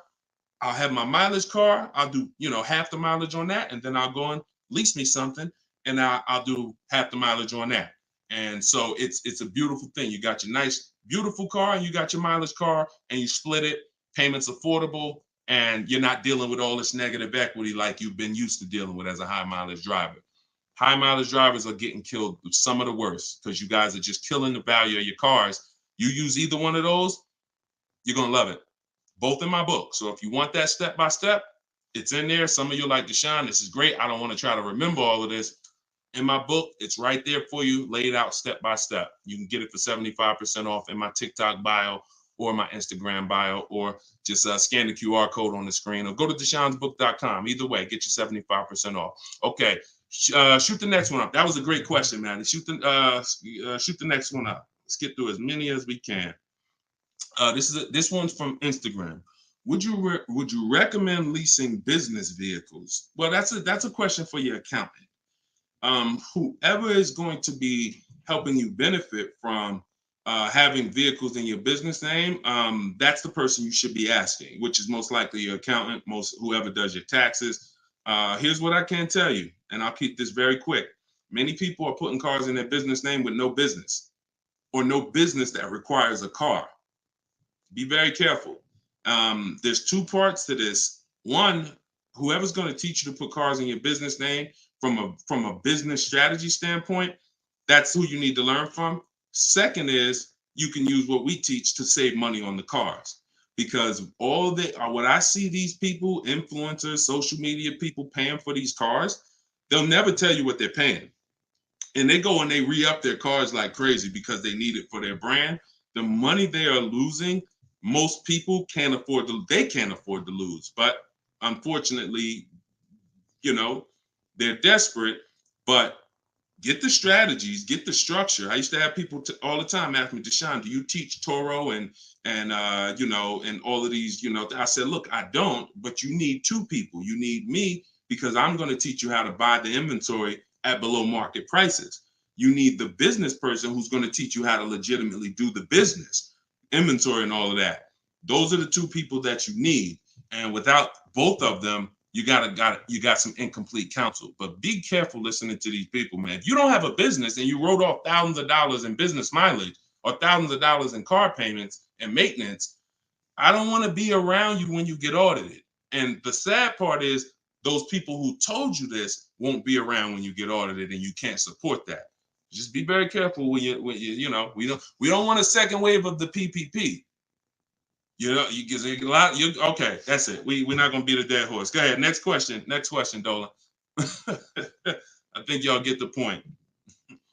Some videos were the worst videos to go viral. Did so much damage, still doing damage. Okay, TikTok. This one's from TikTok. Facebook, YouTube. Keep typing. We're not seeing many questions from you today.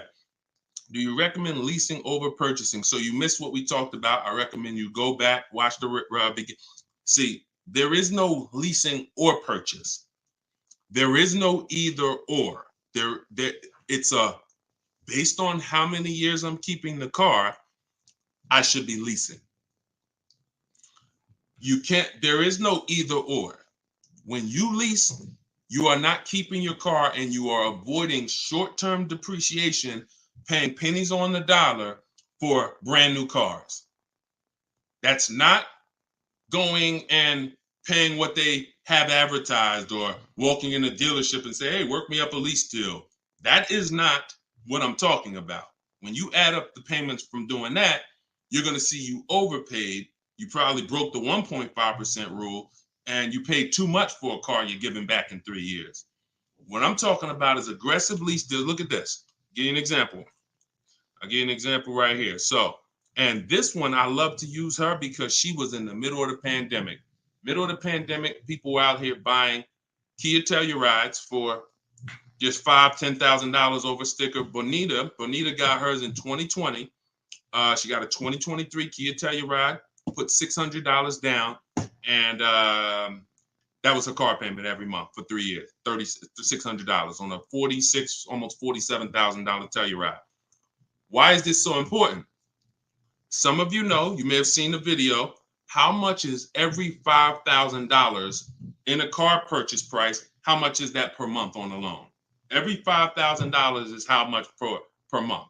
So we're going to compare Bonita's incredible lease deal she got to someone who bought this same vehicle to show you that if you should have bought, but you if you should have leased, but you bought, there's no way to win. It's over. $100. Good job. So that's clicking in. Ronald, great. $100. So whenever you look at a car, you look at a $10,000 car, your mind should automatically say that's $200 a month. 5-year loan. $20,000 car, $400 a month. 5-year loan. $45,000 car, which is about what Bonita got, that's a $900 car payment. So there's people driving this car. We're not even taking into account the taxes and anything like that. That'll put it up probably about 40. Actually, put it about 50. For her truck was 46, taxes and fees, call it 50. It's about $1,000 car payment for 5 years. She's paying $600. This is why there's no comparison. And sometimes your mind may play tricks on you. Yeah, but it's more than that. Is it? If you and I both drive out the same lot, same exact vehicle, we're not putting any money into the deal. See, I want to make sure I keep you on track when neither one of them are putting any money into the deal. They're literally just going in, no down payment. All right, what's my deal look like? $600 a month, great lease. $1,000 a month, 5-year loan, no money down. So when we leave it the same, if I'm paying $1,000 and you're paying $600, is there any question of whether you're winning right now financially? Same vehicle. So as we drive, the only way you can eventually win, or I could eventually win if I bought, I'm paying $1,000, but I'm going to keep this vehicle long enough. So in 10 years, my Telluride is maybe worth $9,000. I kept it 10 years. It's worth $9,000 out there, but it's not losing value anymore. It's been in my household and I was able to outlive the depreciation. So now I win. Doesn't mean you lose. See, it's not like, oh, well, you lost, you should have bought. No, Bonita knows I'm not keeping 10 years. I'm not keeping 8 years. That's not my goal.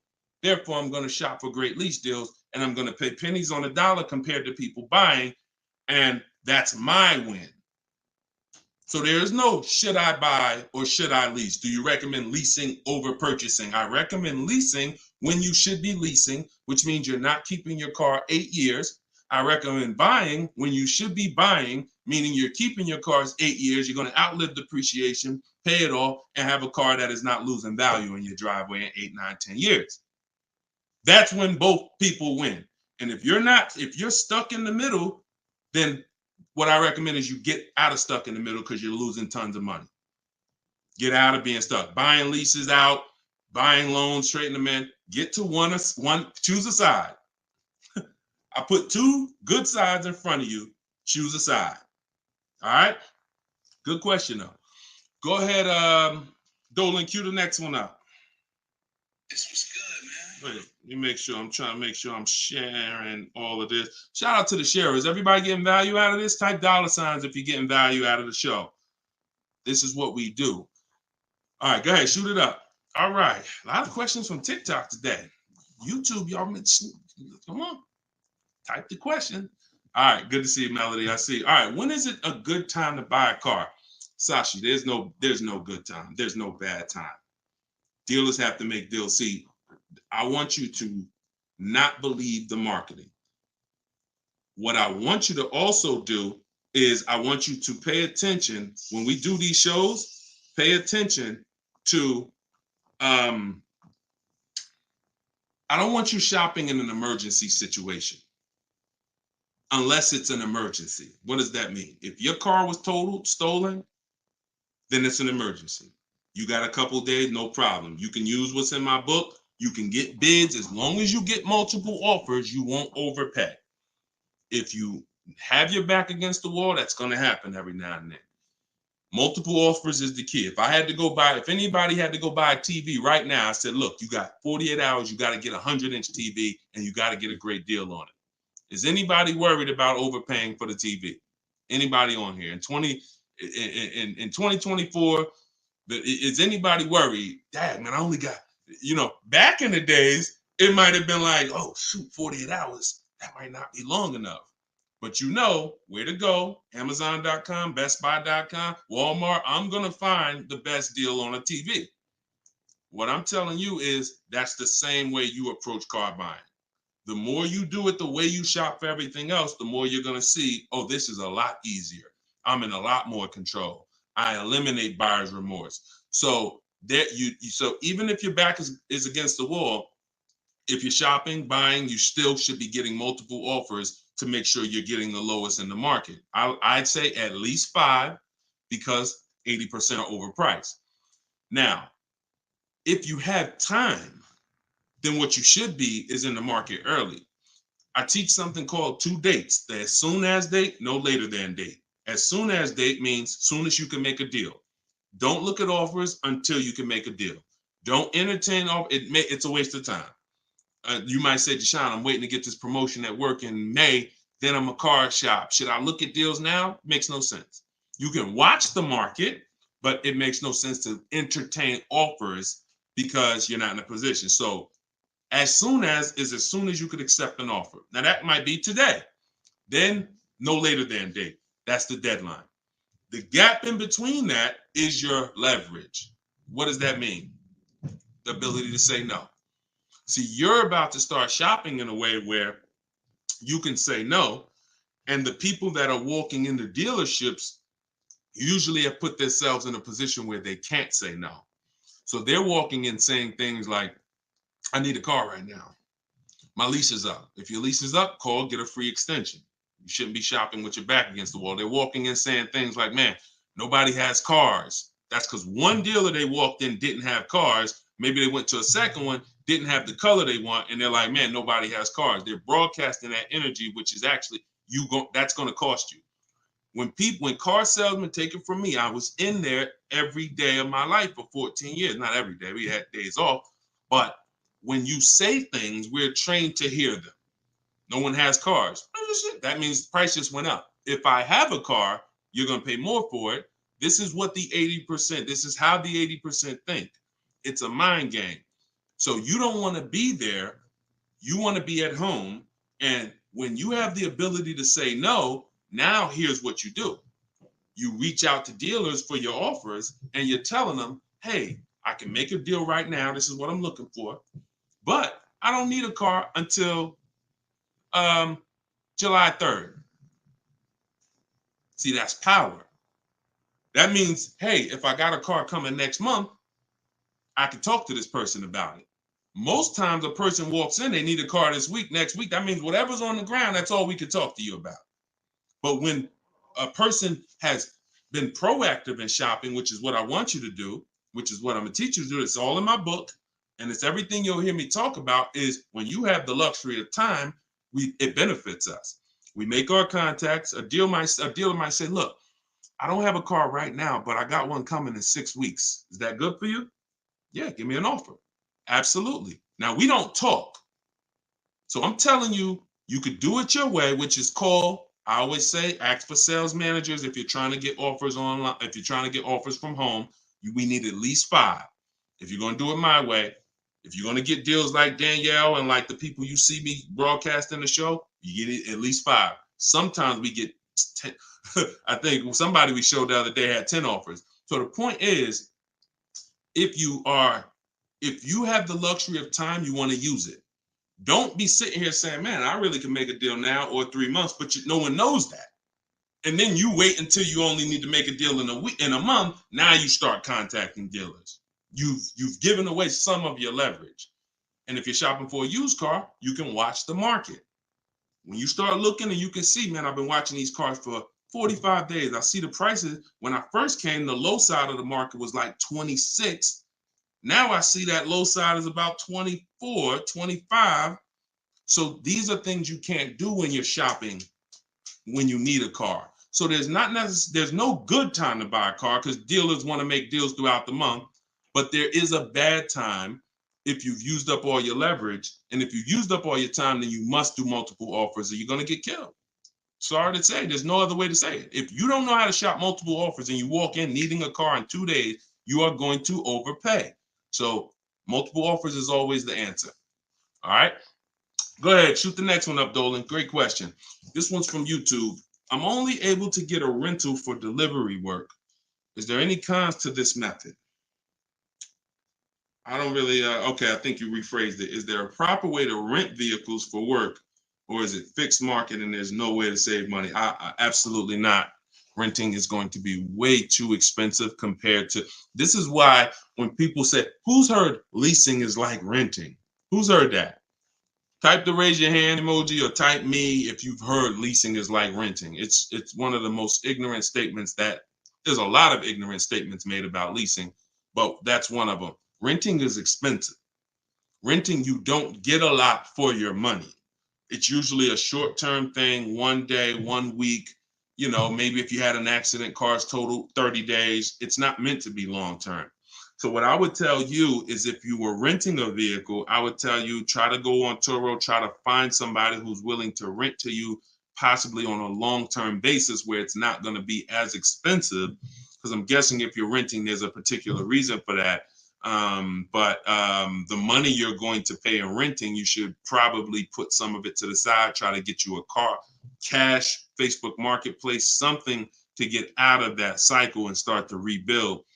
In my book, I have a strategy of plan B, plan C for bad credit, where, you know, you can talk about cash, you can talk about buy here, pay here, even buy here, pay here, if done right, is better than renting. When I was 20, my second car, actually, my first one was a $500 car. And after I got a buy here, pay here Chevrolet Cavalier. It was, I put $1,500 down. I paid $50, I think, a week. And I paid off the car in a couple months. That car lasted me 6 years. So the key with buy here, pay here is to make sure you're getting a great car, a quality car, but renting, that if I had to rent a car and I'm in a position, I would try to find somebody on Turo, the lowest price per day, and then see, hey, if I did a long-term per month rental, how much would you give it to me for? I try to work that out, see how that works. All right. God bless with that. All right. Next question, Dolan. Shoot it up. We're getting a lot of questions, so I'm going to try to move faster through the answers. This one's Facebook. Once you have the car you've decided on, how do you go about getting multiple offers from dealers? Well, you could do it the manual way, which is I would see the only bad thing. See, and here's the thing. You guys know if you've been on, if this isn't your first time, if you've seen, you know I don't hold back. But I can't teach you scripts that I've written specifically so you don't have to talk. There's tons of scripts that I have in my book that you're copying and pasting from email, because when you're trying to get quotes online, you're dealing with trained people. And unfortunately, those trained salespeople are dealing with untrained customers that are not giving them what they need, not giving them the information. So 9 times out of 10, they assume anyone online doesn't really know how to shop online. they're defensive and they're not even going to give me what I need to make them an offer. That's why I keep trying to get them to come in. So when we do our copy and paste, we're giving them what we need. And that's the only reason I say I can't explain that to you. The only way to use that, like, all right, there's scripts for everything. There's 3 levels of contact when we're contacting online. This is my 25 to 5 strategy. You're using this for new cars and leases, not used cars. Different strategy for used cars. New cars and leases, you're using my 25 to 5 in the book. And what that is 3 contacts. First, we got to let the dealers know what we want. We contact 25 dealers online with a copy and paste template, tell them what we want. We need to tell them what we want. We need to tell them what our deadline is as soon as we can buy a car, which would be today, because we don't contact if we can't buy today, and then our deadline. And now you're going to have responses. Hey, when can you come in? Hey, when can I? Hey, when can we have a phone call? Hey, whatever. So because I used those scripts, I was able to write responses.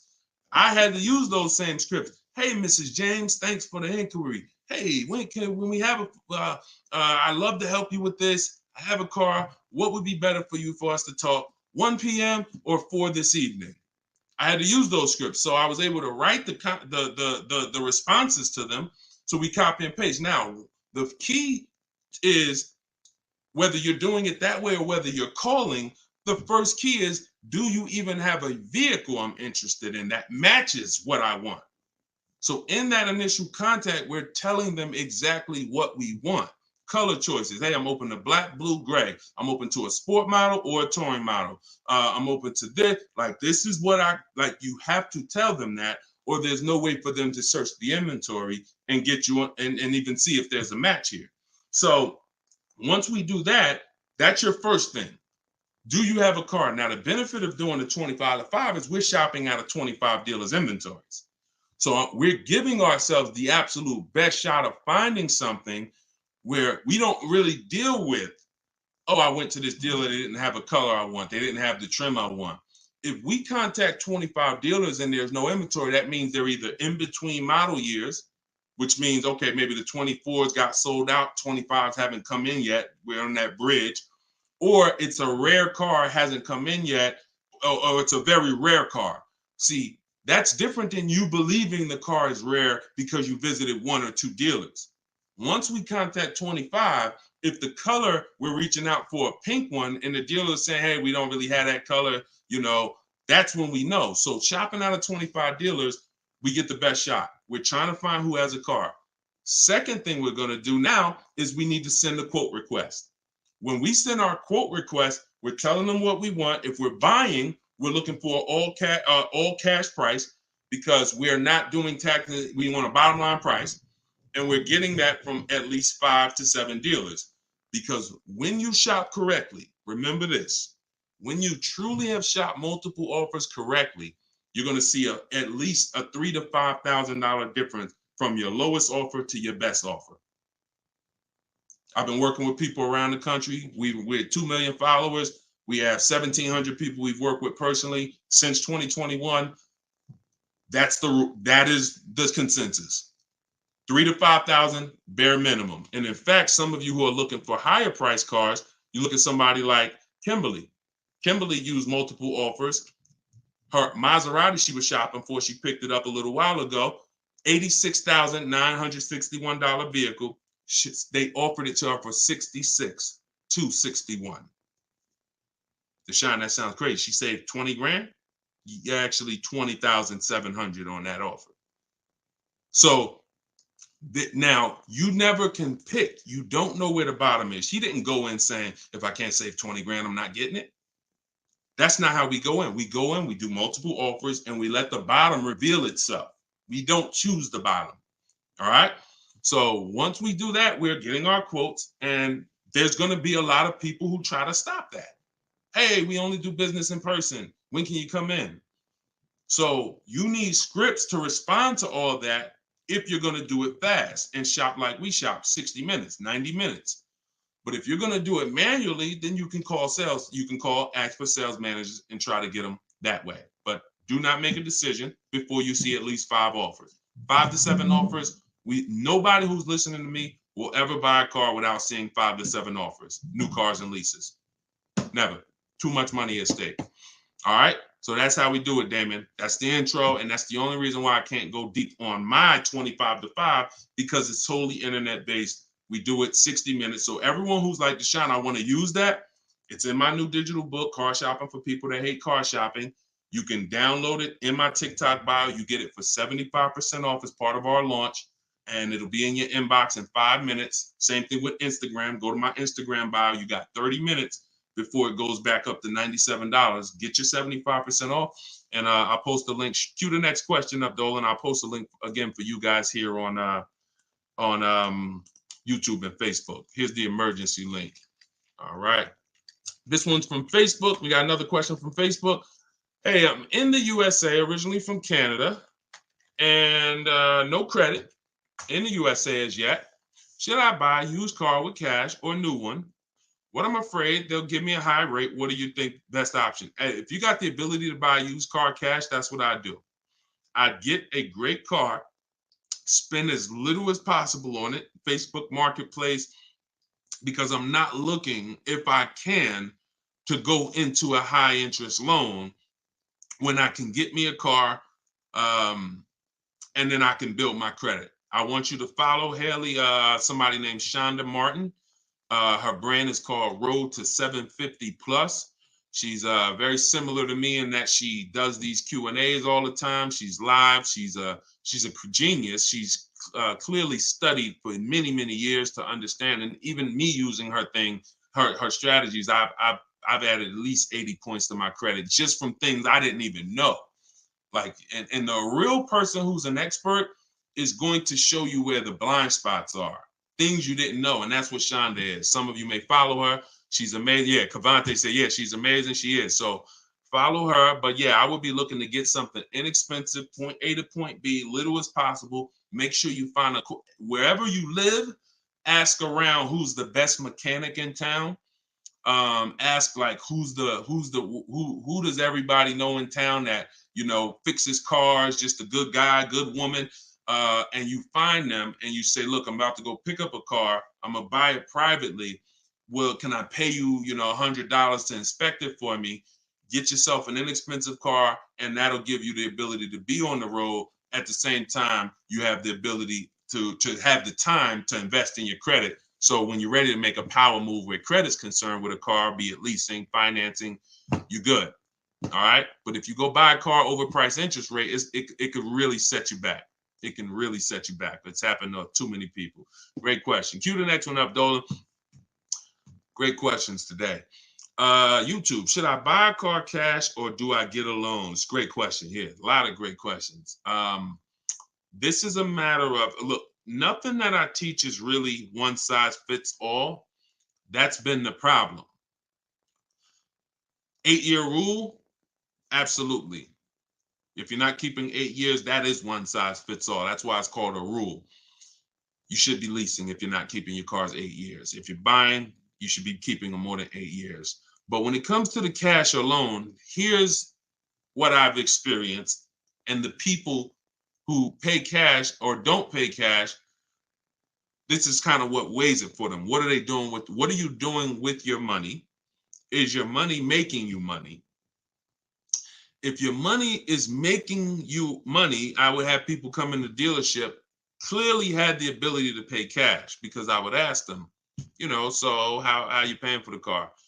And they say, I'm thinking about, writing a check for it, but what are the rates? And if we had a special interest rate from the bank, like 0% or 0.99%, 1.99, 2.99 even, they'd usually take the bank's money so that their money could keep making money for them. So if that's you, and the rates are low, that's why whenever we shop for a car, you always want to check, are there any special interest rates? That's the first thing. I teach something called the bank bidding war. It's not just dealers that bid for our business. It's banks and credit unions too. So in the bank bidding war, there's 3 rounds. The first round, though, is checking if there's any special interest rates, because if there is 0.99 or 1.99, no one's beating that. Therefore, the rest of the rounds are non-applicable. So if you can use the money cheap, that's when you use the money and you let your money keep working. Now, another person, a different person, Deshone, I'm not really investing my money. You know what? I just kind of like to keep things to a minimum. I got my cash over here. Okay, then. I would still, if the money was cheap, consider it, because we could be coming into days where cash on hand becomes a little bit more important. But it's really about the cost of the money. If rates are high, 6, 7, 8%, 9%, 10%, then you want to put as much down on these cars as possible. If you're buying them, you want to put, you want to pay them off if you can, because the money is expensive. So it really depends on the cost of money.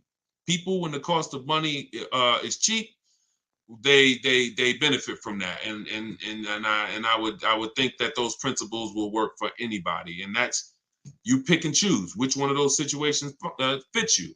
But if you check the special interest rates, that usually puts it to bed. You see 0.99, it ain't no reason. Why would the bank's basically giving you free money to use. You can keep your cash on hand and still get the car. So I know some people don't believe in that. They don't believe in interest, but here's the thing. There's something called opportunity cost. Interest is not the only loss.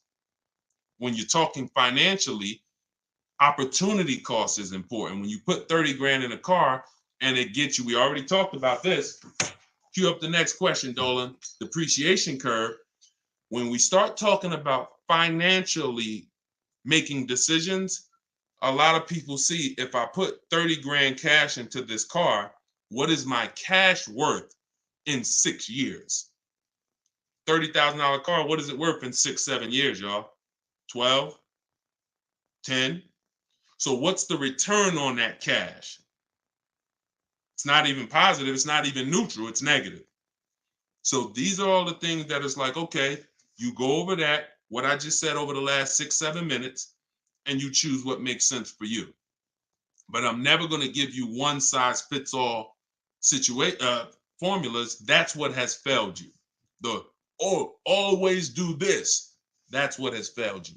Go ahead. All right, this one's from TikTok. What's the best way to purchase a car once lease is over? Why would you want to? All you're doing. All right. Let's talk about buying our lease out. And I'm going to keep this quick because some of you know that I'm adamantly against this unless you're keeping the car 8 years.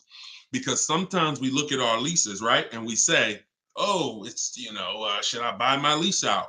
Here's the question. Should you lease again or should you buy a used car? When you are buying your lease out, all you are doing is buying a used car. That's it. When you look at it that way, it's going to become more clear to you. It's your car. You don't have to go search for it. You do need to make sure it's a great price relative to the market, but that's all you're doing, buying a used car. So the question becomes, should I buy a used car or should I lease? And when you realize that the 8-year rule, breaking it, is going to continue to lose you money and put you in negative equity, you won't buy your leases because you don't plan to keep them again for another 8 years. I'm going to tell you how I found this out to be horrible. Guy walks in the dealership. I'm looking at the car that he has. He says, okay, I'm looking to trade this in and get me something new. So, okay, how many years old is that? About 5 years. Okay, cool. How long you had it? I had it since it was new. Okay. All right, you know how much you owe on it? No, I don't know. Now, that's not a good sign, because if a person tells you they've had a car for 5 years, and they've had it since it was new, wouldn't you think it was almost paid off or paid off, right? If that makes sense, type of dollar sign. If a person said, you saw them, they're like, yeah, I had that car 5 years. I bought it. I've had it since it was new. Shouldn't it be almost paid off or either paid off, right? So when he said, I don't really know what I owe, I was like, okay, no problem. We'll call the bank. We'll find out. All right. So I have the used car manager look at his because everyone who's in this position, I'm going to tell them about leasing. So I'm looking forward to that because once I tell them about leasing and I show them the numbers and like, hey, you keep trading these cars, look how much you're going to save. And some people will come in and their car was paid off. And I'm like, good thing is whatever that car is worth, you're going to get all that back. You're not putting it into your deal and using most of it as a down payment. So I've literally changed people from financing or buying to a lease, giving them a check back for their whole car that they was coming to use as a trade. And they get a check for $12,000 and then they leave with a lease with no money down or little down. And they're like, yo, this is great. So I'm thinking I'm about to lay this out for him. And so used car manager goes, looks at his car, may say like, okay, I think the car's probably worth about 18. Okay, perfect. So let me call the bank, find out what he owes. Hey, how are you? I'm calling for Mr. Johnson here. Yeah, he's interested in replacing his car. We need his payoff. Okay, the payoff is 18,000. Wait a minute. How the heck is the payoff 18,000? Hey, Mr. Johnson, they saying you still owe 18,000. Dang, it's that much? Yeah, I didn't know it was that much. Wait, I thought you said you had the car since it was new. Yeah, I did. You know what happened? We leased it for 3 years, and then we had boarded it when we bought it after the lease. That's how I learned how bad this was. So I'm like, okay, because when you buy your car off lease, most people, you're going to need a 6-year loan to have a similar payment. So if your payment was 400 and you buy the lease, you're typically going to need a 6-year loan to have around the same payment, right? So picture this, 3 years to lease it, then you get a 6-year loan. 6 plus 9 is what? 6 plus 3 is 9. Anybody on here signing up for a 9-year loan on a car? Anybody? We got a lot of people on here. Anybody on here signing up for a 9-year loan? No? Okay. Room's quiet. So we never signed up for a 9-year loan. Look, she said, heck no. Right. We never signed up for a 9-year loan, 9 years of payments on the same car. Yet when we buy our leases, this is what's happening. So you look and say, all right, you bought your lease, you put 6-year loan, so you leased it for 3, then you paid it for another 2, that's 5. Now you're tired of it. Yo, man, I've been in this car, let me go trade it. Problem is, you still have 4 years left of payments. That's why buying the lease is horrible. One situation where it makes sense, if you're keeping it 8 years. That's it. If you're going to keep it another 8 years from the day you buy it, then potentially go ahead. Because all it is again, buying a used car. If you said to Sean, should I buy a used car or lease? How many years you keeping it? I'm keeping 8, 9. Buy the used car. Don't lease. So preaching the truth. Thank you, Kevin. I'm glad, man. And hopefully these stories will stick in your head. So when you encounter these situations, you know, when someone says to you, hell, man, I'm thinking about buying a lease, you'll never forget the story. So this has nothing to do with getting the best deals. This has everything to do with having the best deal structure. So I'm glad that clicked. Go ahead, shoot the next one up, Dolan. Oh, I see we already been on for. All right. We'll do a couple more. I'm trying to get through them as quick as possible. Y'all, if y'all like Deshone, I love to know everything you teach of how you shop for cars. Everything I teach is in a step-by-step way. In my digital book, Car Shopping for People That Hate Car Shopping, 7 Steps to Saving Time, Money, and Avoiding Dealerships. Everything we do is a bid. We're buying cars and leasing cars in 90 minutes, 60 minutes. When you get good, you'll be able to do this in like 45, 60 minutes. You never spend more than 30 minutes in a car dealership. You're at home. You're the prize. You're getting bids. You're no longer negotiating one-to-one where you're in a losing position. When you're getting bids, you're in the winner's position. So you can get your book for 75% off as part of our launch. So we want to do 75% off. It's normally $97. In my TikTok bio, you can grab yours. It'll be in your inbox. And some people say, before I get to this next question, Deshone, is it in print? There's a lot of reasons when you use it, you'll see there's no way this book could have been printed. One, things change. Vroom was one of the companies that we used to use for bidding. Vroom's out of business. if we had 100,000 books out there in your houses that you all paid for, now it's like, okay, what do we do, y'all? That's obsolete. Now that's when you hear people say, hey, you need volume 2. I know just 6 months ago that I asked you and told you that I was going to solve your problem with volume 1, but that's no good anymore. Volume 2, get it today. We're not doing that. And there's nothing against them because, again, you know, they did what works, but we didn't want to do that. I wanted to be able to update this book on the fly. What I did when Broom went out, I updated the file. Everyone's book was updated.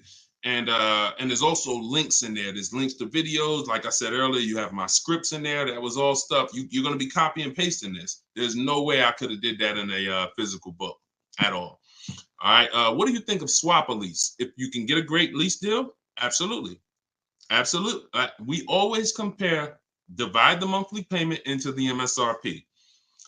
The 1% rule has existed way before I started, way before I even got in the car business. The 1% rule said if you can lease a car for less than, for 1% of the MSRP, no money down, no money out of pocket, just, you know, covering the first month's payment, you stole the car. Coincidentally, every lease I've ever had was under 1%. I paid $330 a month for my $35,000 Jeep Grand Cherokee Laredo.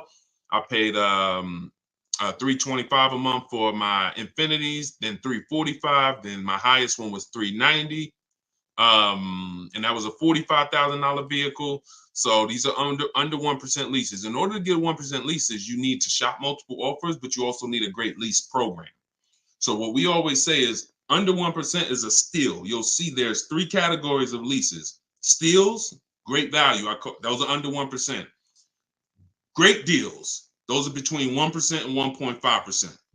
And then where it's time to chill, over 1.5%. You're paying too much for a car you're giving back. So if I was taking over someone's lease, I'm judging it by the same thing. Leasing is a value play. How much car can I drive for that payment? It's the ultimate way. The lower that percentage is, the more you've leveraged your money into a great car. So yeah, I'll check swap a lease, definitely. Go ahead, shoot the next one up, Dolan. This one's from TikTok. Can I sell a leased car? Who didn't know you could sell a leased car? Type me. My cousin left me his 2020 Toyota Highlander with 2,000 miles, so I need to get out of my lease. I don't need 2 cars. Okay. Equity assessment. Call the leasing. Matter of fact, I'm not going to repeat it because I already talked about this at the beginning of the broadcast. So after the broadcast, go to the YouTube page. You'll see it. I think it was either the first or second question. So within the first 10 minutes, I talked about how to do the equity assessment. You're going to follow that process. And this is all in my book. If you're like, Deshone, I don't even want to watch the video. Is that in the book? Absolutely. Because everything I'm teaching you is out of 1 step in my 7-step process. So the equity assessment is step 2. After we decide leasing versus buying, that's step 1. That's the most important question. Foundation of your car deal is, did I lease when I should have leased? Did I buy when I should have bought? Once you pass that, now if you have a car to replace, you need to do an equity assessment to see, do I have equity? Am I at a break even, which means I can get out? I'm not going to make any money, but that's fine. I can get out. Some people got a lease. I could get out the lease early. You technically can't do that because you're breaking a contract, but if you can sell out and break even, then you can get out early. Or do I have a negative position where, in which case I can't get out early? In the case of a negative, if you have a negative position on a lease, you can't get out early without penalty, without, those payments. But if you're a negative equity on a finance, then that's different. There's no negative equity in a lease. I know we kind of use these terms interchangeably. Negative equity is only with a finance because you have to pay the money. With a lease, if what I get offers for, if it's below my payoff, then I just stay in the car until the end. I don't have negative equity. So you do the equity assessment, and hopefully you can break even. And the good thing about Toyota, if they haven't changed it, and I remember right, they don't have a third-party restriction. So you should be able to, if those offers you get are what you owe or higher, then you should be able to sell that car right to CarMax or Driveway or AutoNation, whoever makes you the highest offer, and you can be out of it literally. You do that today, you could be out of that car tomorrow. All right, so keep me posted. Go ahead. Shoot it. See, we're over an hour. And I know Dolan, we always try to keep the shows an hour, but it's like the questions start rolling in and it gets good. Go ahead. Shoot another one up, Dolan. We'll wrap in a second. Facebook. When you go online to build and decide on needs and wants, you look at the cash price, not the lease price. We don't look at any price online. Pay no attention. Nothing online is a deal, y'all. No commercial. I don't care what you see. Deals are like this. Hey, look, this is their offer. Look, this is what we gotta. Can we do it? What? Can you get them up any? Like, will they come up any at all? Nah, man. They said that they made this, and it's like, shoot. All right, let's see if you get another. Can you get another $10? If you get another $10 a month out of them, just take it. If not, then do the deal. That's a deal. You don't repeat it. You don't. I used to have to tell certain people, when you got a real deal, hey, when you come back, I'd love for you to send me friends, family, but don't tell them what you're paying, because I probably can't duplicate that, honestly. That's a deal. The whole opposite is what they advertise to you. Deals are not advertised. Deals are when a dealer makes little to no money. Little to no money. That's a below market deal. If they're putting something on a commercial, that means the dealer doesn't mind if 80 people come in and get that offer this month. You have the money down? Yeah, I want to pay the $460 a month. Okay. You have the money down? Yeah, it was $3,400, right? Okay. What about the taxes and fees? Because that's small print. All right, how much is that? That'll put you probably about another $3,200. And then I could be at that payment from the commercial? Yeah, definitely. Okay, let's do it. That's not a deal. That's not nothing special. We didn't mind making that. Come on, if that's what you want. So if you want deals, you got to understand. Don't look at commercials. Don't look on the internet. Oh, this deal is advertising this. Deals are not advertised. Let that set. All this marketing that has worked on come at the end of the month. Imagine being in a business where your customers were trained to come at the end of the month. Imagine if you had a pizza shop, a car wash, and that happened. You knew that the industry was so good at marketing that you knew the last 3 days of the month, your car wash is going to have lines around the corner. That's marketing. So dealers make deals when they're like desperate. I want to see. Nobody's here.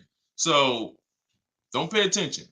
Don't pay attention to that. Just follow the process. Oh, I see you got the book. Just follow the process. If it's not written in there, Ty, don't add to it. Don't add to it. If Deshone didn't say, go to this website and look and then write that down, don't do it. The whole purpose of why I wrote that book in that way is to take the guesswork out of it. If you find yourself like, okay, what should I do here? All right, I'm going to do this. You're probably off my path, because my path is very rigid. It's like a McDonald's system. You hear that beep, the nuggets are ready. Oh, don't change it. And then you'll get the results. We call that trust in the process. Great question. All right, y'all. We just hit an hour and 10 minutes. Y'all, I would love to do this all day. We are going to continue to do these broadcasts. Once the questions start coming in, I don't want to discount any questions. So I wish some questions I could just answer in 30 seconds. It's not possible without me just cutting it short and then you not getting the value out of it. So we try to get through as many as possible. For everyone who wants everything I teach in one place, you can get everything in my social media videos. But I think what you understand now from being on a broadcast is there's lots of different situations. So when you're moving through my social media videos, you're saying, oh, he's talking about leasing here. He's talking about buying a used car here. He's talking about banks here. He's talking about high mileage here. All right, that means I got to try to piece this together myself. Same thing with the broadcast here. If you're like Deshone, I want everything in one spot, step by step. It's all in there. Leasing's in there. The high mileage paths are in there. The new car purchase paths are in there. Used car purchase paths are in there.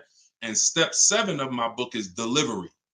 So you shouldn't be thinking, oh, I'm gonna read the whole book, then I'll start shopping. No, it's action guides. It's essentially a big checklist. Do this, do this. By the time you get to step 7, you should be picking up your car, getting ready to have it delivered. So that's the way it is. You don't take a quiz at the end. The quiz is if you did it right, your car's on the way.